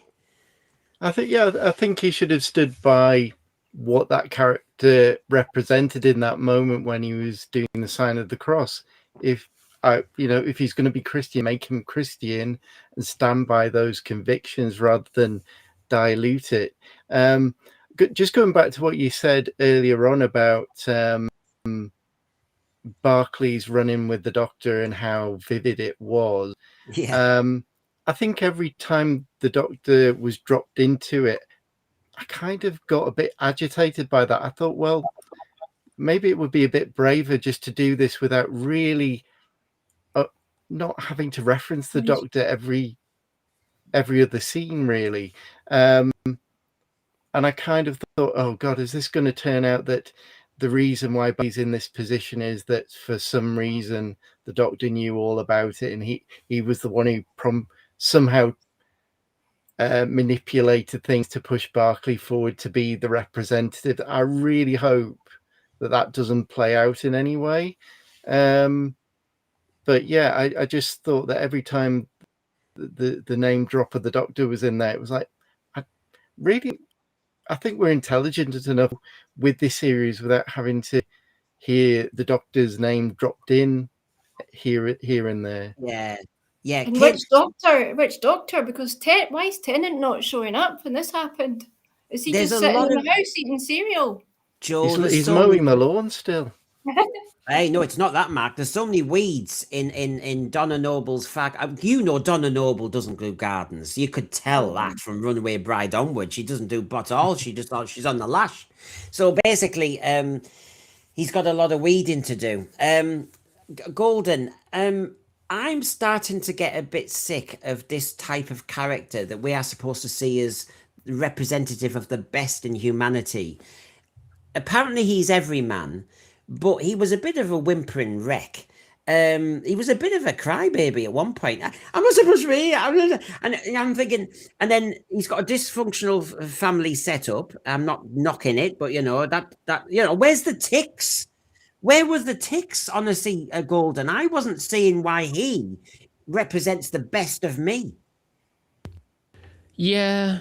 Again, I can see the intention by having the main character be a very down-to-earth person, but as you say, there's a lot of writing flaws which do just get on your nerves. I will say, even though I do appreciate how Barclay isn't totally headstrong, the fact that, as you say, there are moments where he kind of breaks down just come across as very comical, especially when you consider that Russell Tovey is a pretty well-built guy. So the fact that he's kind of like crawling into himself at times does feel very forced and as if he shouldn't be playing that character. So yeah, that's something that did kind of pop out to me. But yeah, the one thing I was worried about is when Barclay starts mentioning the Doctor, I thought, don't you dare show us a flashback with Shooty Gatwin. And I was like, no, don't you dare do that. Because I would have got pissed off. I mean, this is the point maybe to mention it because he's every man, and every man, ex-wife, mixed. I mean, you know, a mixed race setup, well, blended families nowadays, all that sort of stuff. I mean, I've got to just say it so that everybody is aware who hasn't seen it. So that's the setup of every man. I think that's supposed to mean he's very open-minded and he's very decent and all the rest of it. But I was trying to see where the kindness was. Obviously, his daughter only turned round in the last minute and said, "Oh, I'm really proud of you." Now suddenly that he went revolutionary and said, "Let's go green." I have to say the dangers of all this is it's. If people say, is there too much politics in Doctor Who or not? And of course, we can argue that in every stream going.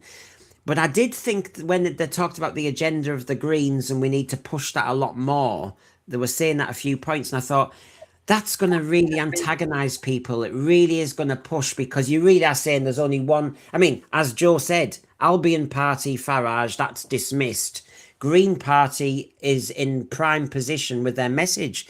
There was no nuance. And so Barclay representing the working class and then the green message underneath, I just thought, this is too much, really.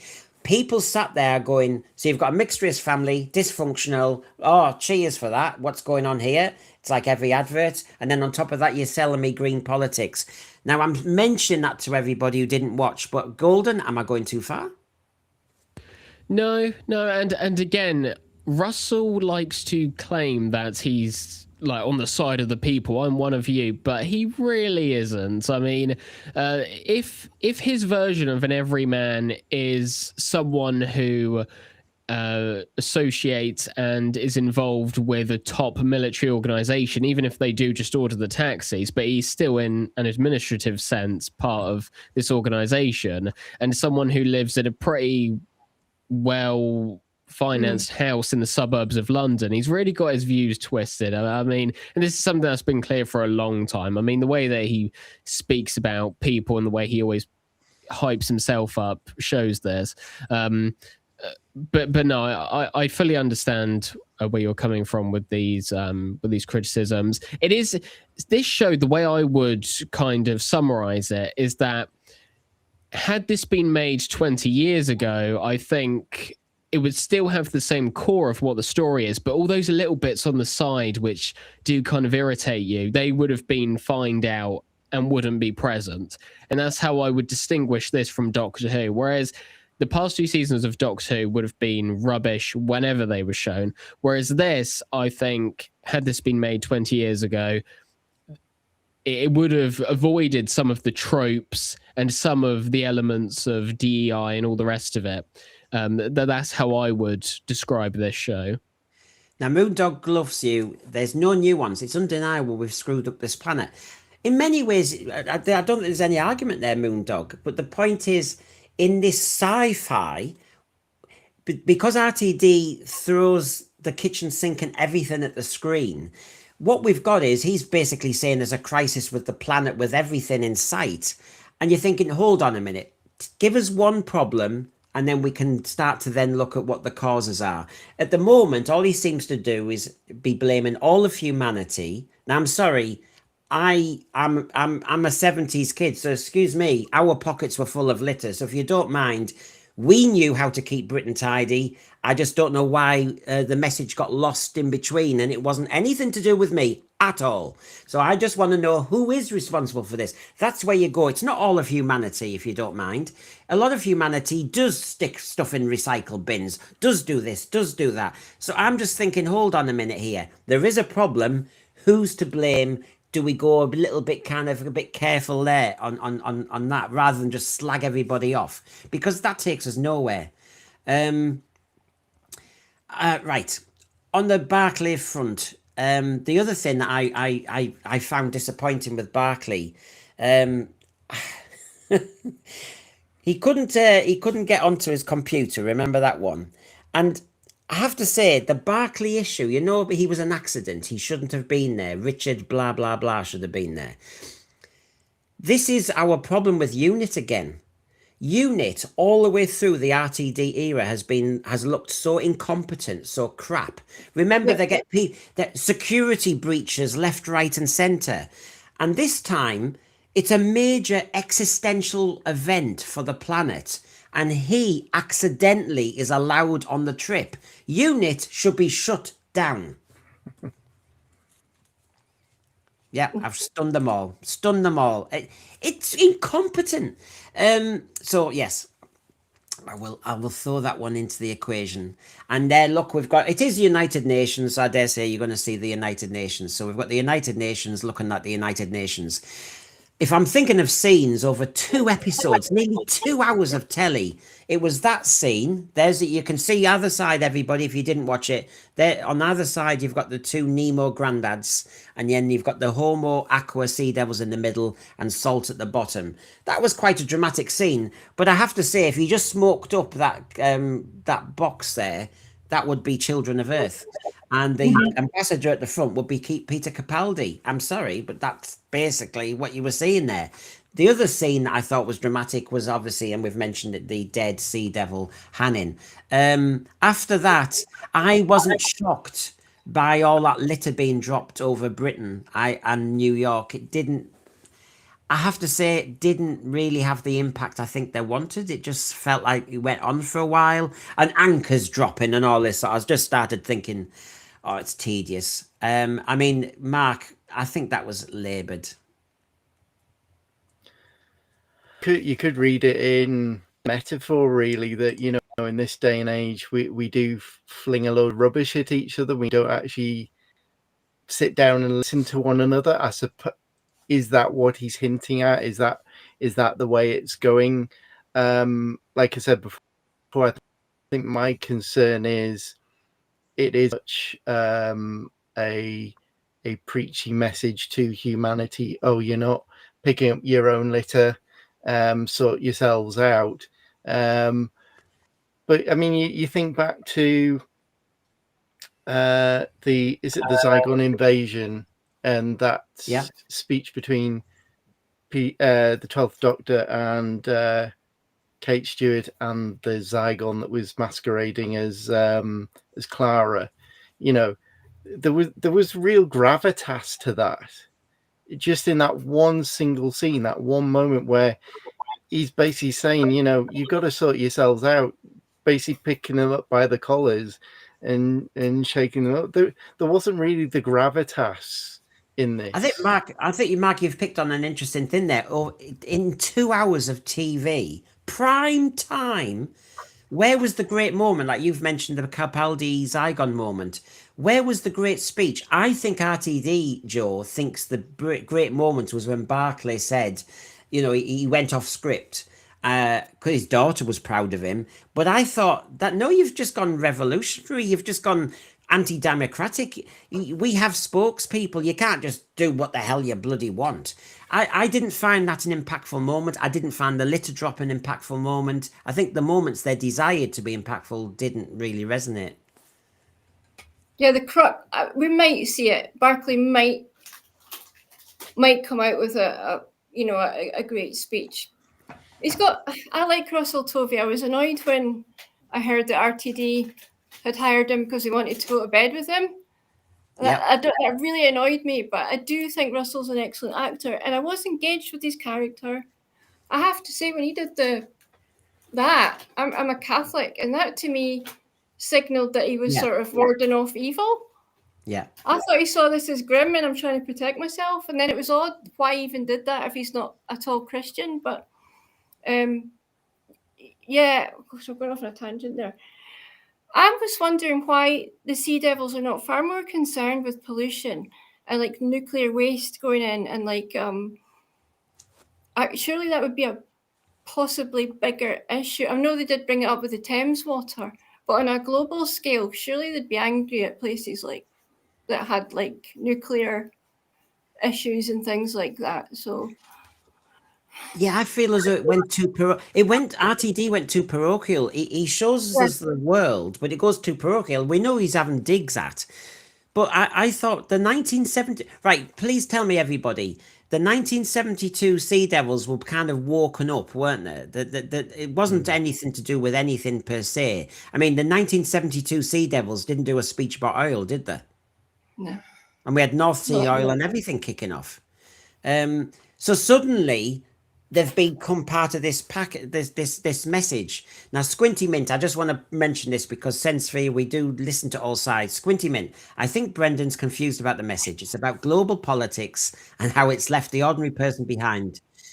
And I got that with Barclay because Barclay was being told the usual message from the politicians and the corporate messaging, that all the excuses they give us for this, that, and the other. I get that, Squinty Mint, and I get the fact that Barclay suddenly was us speaking up, but he caused merry hell.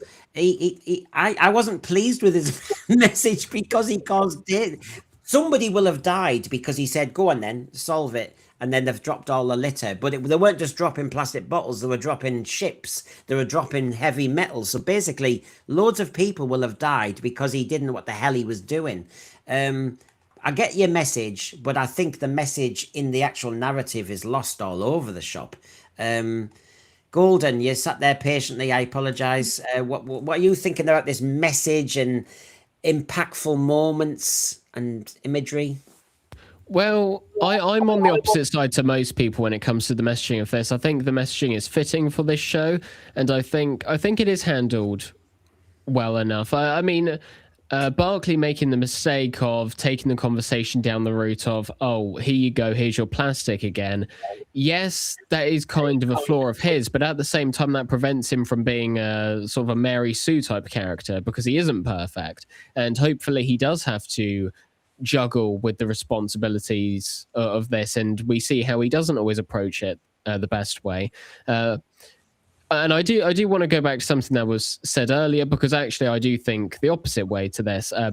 When we discussed how the show is just taking digs at humanity and not really presenting the Sea Devils in a fair enough manner, I do disagree with that, because when we get to the end of the episode where the negotiations break down, the Sea Devils outline their 3 terms, for which, if they are accomplished, they will be happy with humanity. And one of them is that the Sea Devils not only occupy the sea, but also the skies, and humans are not allowed to go between islands and things like that. Yeah. And the humans rightfully bring up that the way we are dependent on food and the supply chain, we require transporting across different countries and continents. And that does kind of show the greed of the Sea Devils in a way, because the humans do say, without this, we will die. And they say, we don't care. We will have the oceans. We will have the sky. You are effectively going to be boxed in and you won't be left with anything. So I do think the show does present the Sea Devils in a fair sort of way. I do think overall it presents them in a fair way. Like Salt's anger does feel justified, because as we know, her 2 children died as a result of the humans. And you would expect, if there's a mother whose children have died, you wouldn't expect the mother to go in being exactly the nicest person, or viewing everything as being sunshine and rainbows. So I do think the show has, as of these 2 episodes, which again, we will have to see what happens in the other 3, because if they do fall apart and they put the message in and they do present it in a certain way, that will affect how these 2 episodes come across. But as of right now, I think the messaging has been on point, and I do think it's fitting for this show, which is set in present day Earth. And I do think how they are incorporating all this global politics, I do think it is done well for the most part, certainly better than anything in Doctor Who for the past however many years. I did think, I mean, what you've mentioned, the 3 conditions. No more pollution of the sea now, ends today. Condition 1. Condition 2, with the point you made about the borders.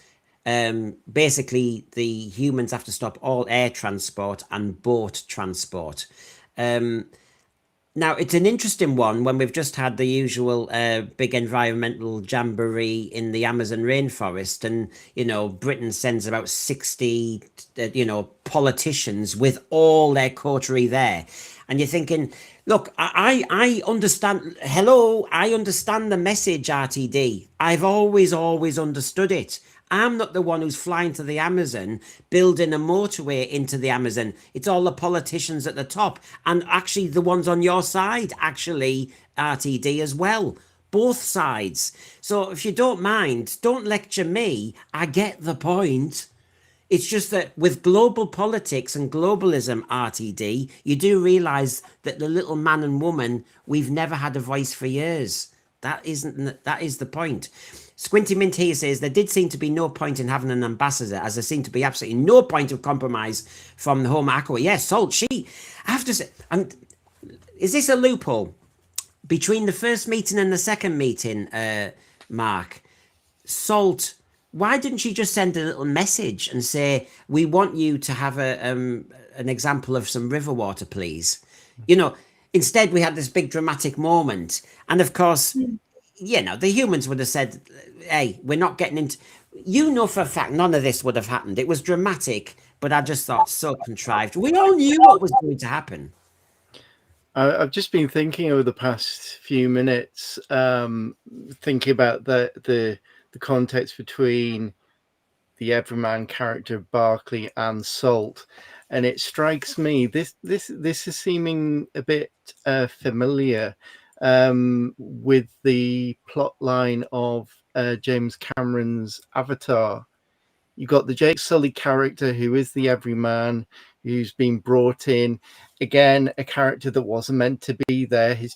If you know the plot line of Avatar, his twin brother died and he was put in as the substitute. He wasn't meant to be there. Again, that's the plot line is all about. It's a conversation about the way that humanity just bulldozes itself in and destroys tribal habitats and the natural habitat. I wonder if we're going to see a similar premise, the way it's going to play out. Salt's character very much reminds me of Zoe Saldana's character in Avatar. Very, you know, our way is the right way, humanity's way is wrong. And you're getting this relationship built between her and Barclay's character. Is there going to be love, romance there? Are we going to see it play out similar to the way that Avatar played out, whereby, the only way he can be with her is he somehow transforms and amorphizes himself into a sub-aqua species to join with her? I don't know. It just strikes me there is some similarities there. Even the look of the sea devils have got that blue tinge to them, which the Avatar aliens creations were. I'm seeing some similarities here. Yeah, and Reese, I've seen what you've said. It's quite funny watching this. Brendan constantly being negative. I said part one I liked. There were two parts. I liked part one, but the thing is, Reese, but there's four more parts, and we saw one more part, and I have yet to really hear anybody say it wasn't more than just office politics and a bit of fly tipping. And the whole point of doing a 5-part series, Reese, is surely you want to win an audience and not lose an audience. I think part one would have sustained an audience. I think part two will have lost the audience. And I'm mostly negative about part two. Part one, I loved the dramatic moment with the dead sea devil. I loved that imagery of the meeting of the, you know, the Nemos and the Homo amphibia, the water action and all the rest of it. But my concern is there wasn't much action. And so then we are really looking at what is the dialogue. And the dialogue, I have to say, I'm sorry, 30 years as an English teacher, I've read the classics, and this was a little bit dull. Yeah. But yeah, the panel are allowed to say what they think as well. But yeah, I'm not trying to convince them. I respect these people too much to say that. But no, I think it was a bit dull. I mean, Joe, you can see here, Russell Tovey says, it is drama's responsibility and us as storytellers to make us better understanding of things. If you look at adolescence, Mr. Bates versus the post office, drama humanizes what government rhetoric or politicians try to dehumanize. And so I'm guessing, by implication, he's saying this drama you saw tonight was doing the good work. Yeah, we've been in, oh God, like we have been in for the last 5-6 years. I've never felt so preached at so told that you have to fundamentally, completely believe these things, and we have been bombarded with it. Now, he's right, of course. Even, fairy tales started off as being, warnings. Red Riding Hood was a sort of warning against, things going to get you. They did have functions in the storytelling, and it's quite a beautiful way to convey ideas. The difference being, though, we are really being dictated to what is right and what is wrong, and not given any room to disagree. And that actually makes for extremely boring content, because they've got none of the nuance or the greyness that humanity has. And I do not like this, the way, you've got the London bubble, the media bubble, that's all this very, and it's still, this show wasn't as woke as Doctor Who's been, and thank goodness they just got on with some of the storytelling. But the woke elements, which was a lot of the dictating, were boring. They were the boring parts. I want to know what the Pearl does. I want to know what the technology is that's throwing this stuff in us. How does it lay eggs? I'm more bothered. Can they just step off the dictator stuff and like let us explore the world? And they're far too focused on the message and not the details of, like, okay, how do they shift from male to female and lay eggs? Does it have a hole to come out? Sorry, that was a bit like, but I want to know all these details. I don't need to be lectured anymore. Well, the interesting thing is, I have my opinion. Golden, Mark, Joe does too. Reese has come back here, and it's interesting because this is the public. My 72-year-old mum watched both episodes glued, didn't pick up her phone once, even didn't mind missing I'm a Celebrity finale for it. Russell is onto something, and that anecdote speaks volumes. My mum hates Doctor Who, and she liked the church on Ruby Road. I looked at her going, you are taking the pee. What, you like the Goblin King and the Goblin Dance, man? What the hell are you up to? She wouldn't put up with anything else in Doctor Who, but she liked the church on Ruby Road. Anecdotally, it is correct. So Reese, thanks for that, because it's true. Your 72-year-old mum enjoyed it. So she doesn't agree with me on that one. And that's the universe for us. Where's it heading? I actually thought, Gan, that if I had the Disney money and I wanted to do pollution and Sea Devils, everything that's there, I would have started in a different place. And after 2 hours, we'd have done an awful lot of different stuff. And I think I've forgotten who it was. I'd have had a lot more jeopardy and a lot more involving stuff to do with, how... I mean, do the Sea Devils really look that dangerous? They've just got an ambassador who's a bit spiky. I haven't seen danger. And that's 2 hours. So well done, Reese's mum. But I do think the British public and everybody else watching needs to have something else going about it, don't they? What do you think? That's why, ironically, even though we've criticised the scheduling of these episodes from a logistical level and a logistical perspective of how this may affect ratings and the public's perception, I do think it was wise for them to air these two episodes together, because had I waited a week for the second episode, even though I really like it, as you say, it is much more slower paced. It is basically a courtroom drama. I think I would have been disappointed.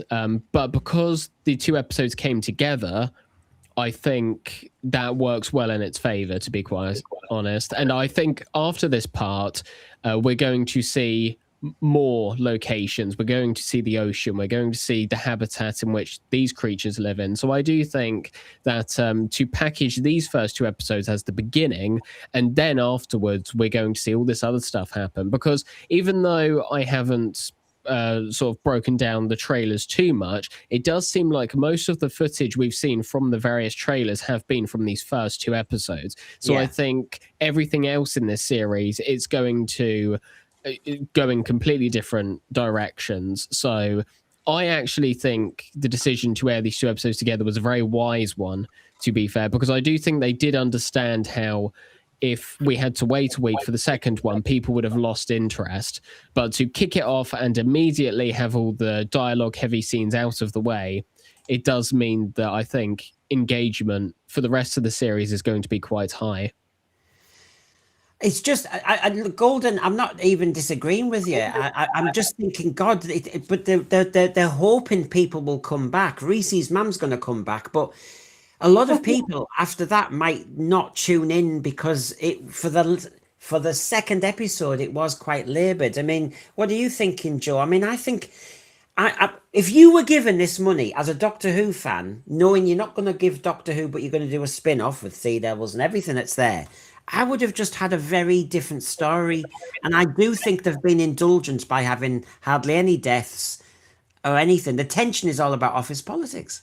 Yeah, the one criticism I would have is we don't get a good sense of the, it was brilliant at the beginning when we had them standing in the water. It looked beautiful, that lone, lone image, and then when they all appeared, it was beautiful. But what they should have done was explored them. I need to know, what's their strength like? Like, we know Chewbacca can rip the arm off a human. We don't get a sense of their strength or their physicality, what they're capable of. They should have shown us a bit more of that. Also, they could have had more emotional stakes. They could have had a scene where the mother finds the dead children and she's in agony, and got us a bit more emotionally involved with the Sea Devils. I don't feel that they were too busy trying to lecture us and not get into the nuances that will connect us into the characters, because they're fascinating, but they gave us next to nothing. Oops, sorry, throwing my glasses off. I want to know so much more about them. We don't have many more shows left, and it would have got us engaged, I think, if we'd seen a sort of a good old fight, and then do they use weapons? Do they use mind games? Can they get in our heads? Things like that. It kind of lacked a bit of that for me, that I think previous Doctor Who's given us. They were better at giving us these elements of the bad guys, I think. Yeah. I mean, go on. Just to speak to that, I do think there could have been more of that, but I do think there is a fair amount of that in these two episodes. I mean, in the first episode alone, we see the Sea Devils manipulating water from under the ground to scoop up 2 unit soldiers. So we see them get sucked underneath the water and suffocated. And then we also see how they can control the environment. And of course, we've seen anchors squash people. We've seen people doing all sorts. So I do think there is a fair enough. But we didn't see. Did we see the technology? How they threw stuff down on us? Well, no, that is a true criticism, and I think we are going to see more of that as we go to their home territory in the next episode. I do think we will get more of that. I hope so. Yeah, and I think there is also an element of these are non-humans. They probably have some sort of, I don't know, sort of mind control over the weather and things like that. That's just something that I can understand why some people may want more from, but I guess I'm just sort of, I'm just more easily led with that sort of thing. I mean, Mark, I was shocked that with this existential threat, plastic everywhere, Sea Devils negotiating with this girl's dad, Kirby's dad, and the ex-wife, and that to all live in the same place.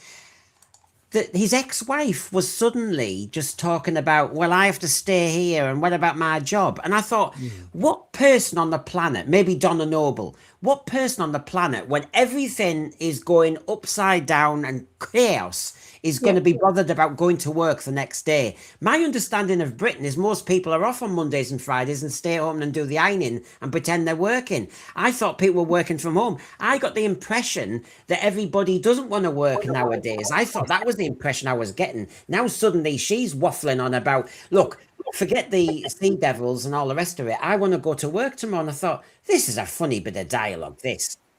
I go back to Joe's point about world building, and I would have preferred to seen less of the soap opera stuff, less of Kate and her boyfriend, who I think she ticked him off in one scene as well, put him in his place.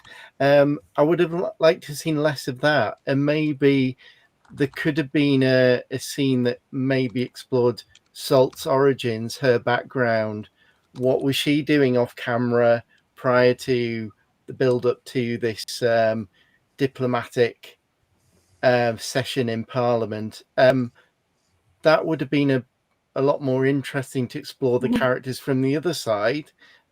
Even if they were just teasers to begin with, that would have really got me a bit more invested in, well, what's their point of view? Where are they coming from in all this? It would have been a bit more of a complex structure to it, whereas it feels a bit too lopsided.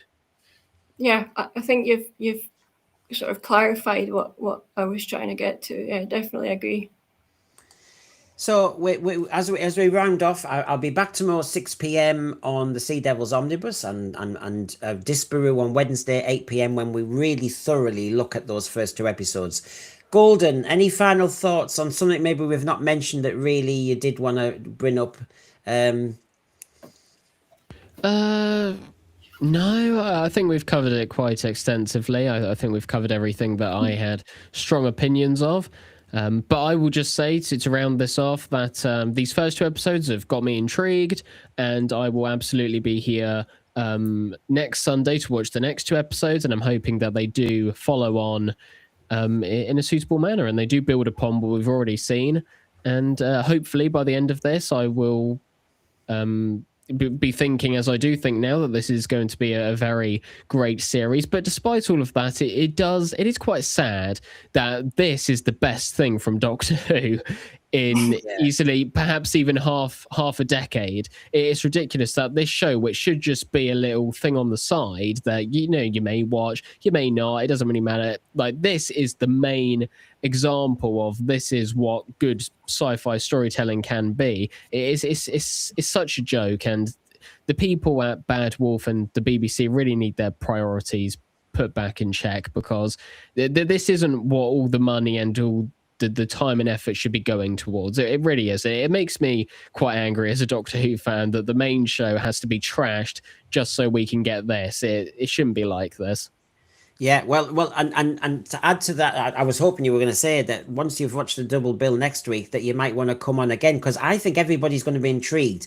They can see where I am. I can turn as well. I might start thinking, oh, it's brilliant. It's a shame part 2 just went a bit lame. I'll be interested to see, Golden, because your position is going to have to switch at some point about the payoff. So I'll be very intrigued as to how this plays out, and does RTD please you with a brilliant resolution and payoff, and have I been too cynical, etc., etc. Joe, any final thoughts you've got from what you've seen and maybe we didn't mention? No, I think I completely agree with Golden's summary there. I think he's echoed a lot of what I was thinking. My son was involved and seemed quite happy about it, and that's a great sign, because he walked away from Doctor Who with a broken heart a while ago. So it's got a little lad back on board, which is nice that he wanted to watch it next week. I asked him for notes and he just handed me one saying, "Why no surveillance camera on the captured fish man?" So that seemed to bother him there. But no, I think Mind you, Joe, I do find it interesting though. Remember, RTD gave that speech saying only gay people can play gay characters, and we've got a gay Russell Tovey playing the straight man apparently, unless, as Funky says, he goes for the male version of Salt. But there you go. Just as a little by the by. Mark, is there anything note-wise that you've got there that we haven't mentioned? I would say, my misgivings aside, I am invested in this mini series. I'm intrigued by what the scene setting of this evening's 2 episodes are about. I go back to one of the messages that came through before about somebody's grandmother being invested in watching. I suppose this is where I guess I've got to take a step back a little bit and think, well, yeah, I'm clearly invested. We're clearly invested, being the fans that we are. But I guess we're already on board. It's getting the more of a general viewership on board, and it goes back to my point about, did we really need to mention the Doctor at all in any of this? that could have well and truly be stripped out, and it really could have stood alone, I think, without even a smidgen of a mention of the character of the Doctor anywhere in that.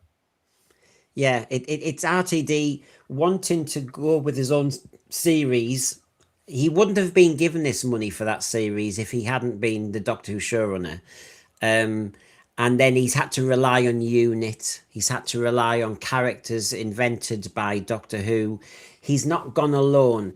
Actually, Joe, final thing, media producers, he's not exactly taken a risk here. He's basically just sat on Doctor Who and just done his own little thing. It's a very safe way of doing it, isn't it? Very naughty.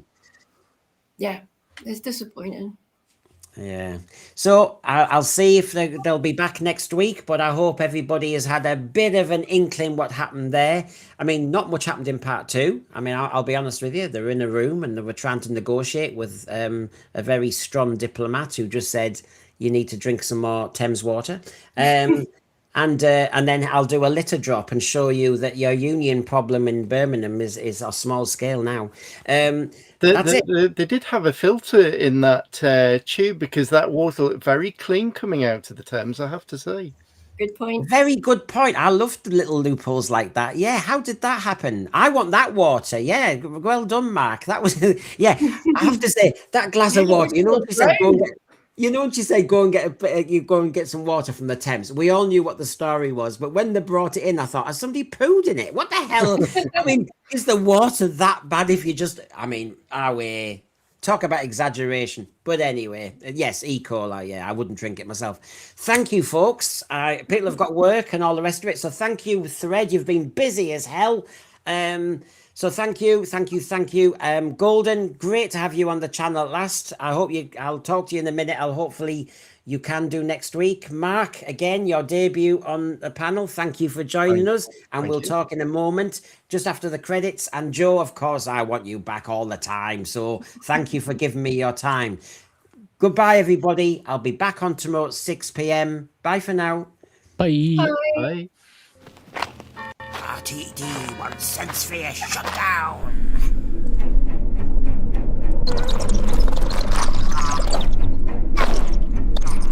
Those Hoopettes have had the last hand up them. Time to die. This is giving me the creeps. This never happened on Finger Bombs. One by one, they're all mine. They don't like it up 'em. All this walking, I wish I had my Benidorm motor scooter.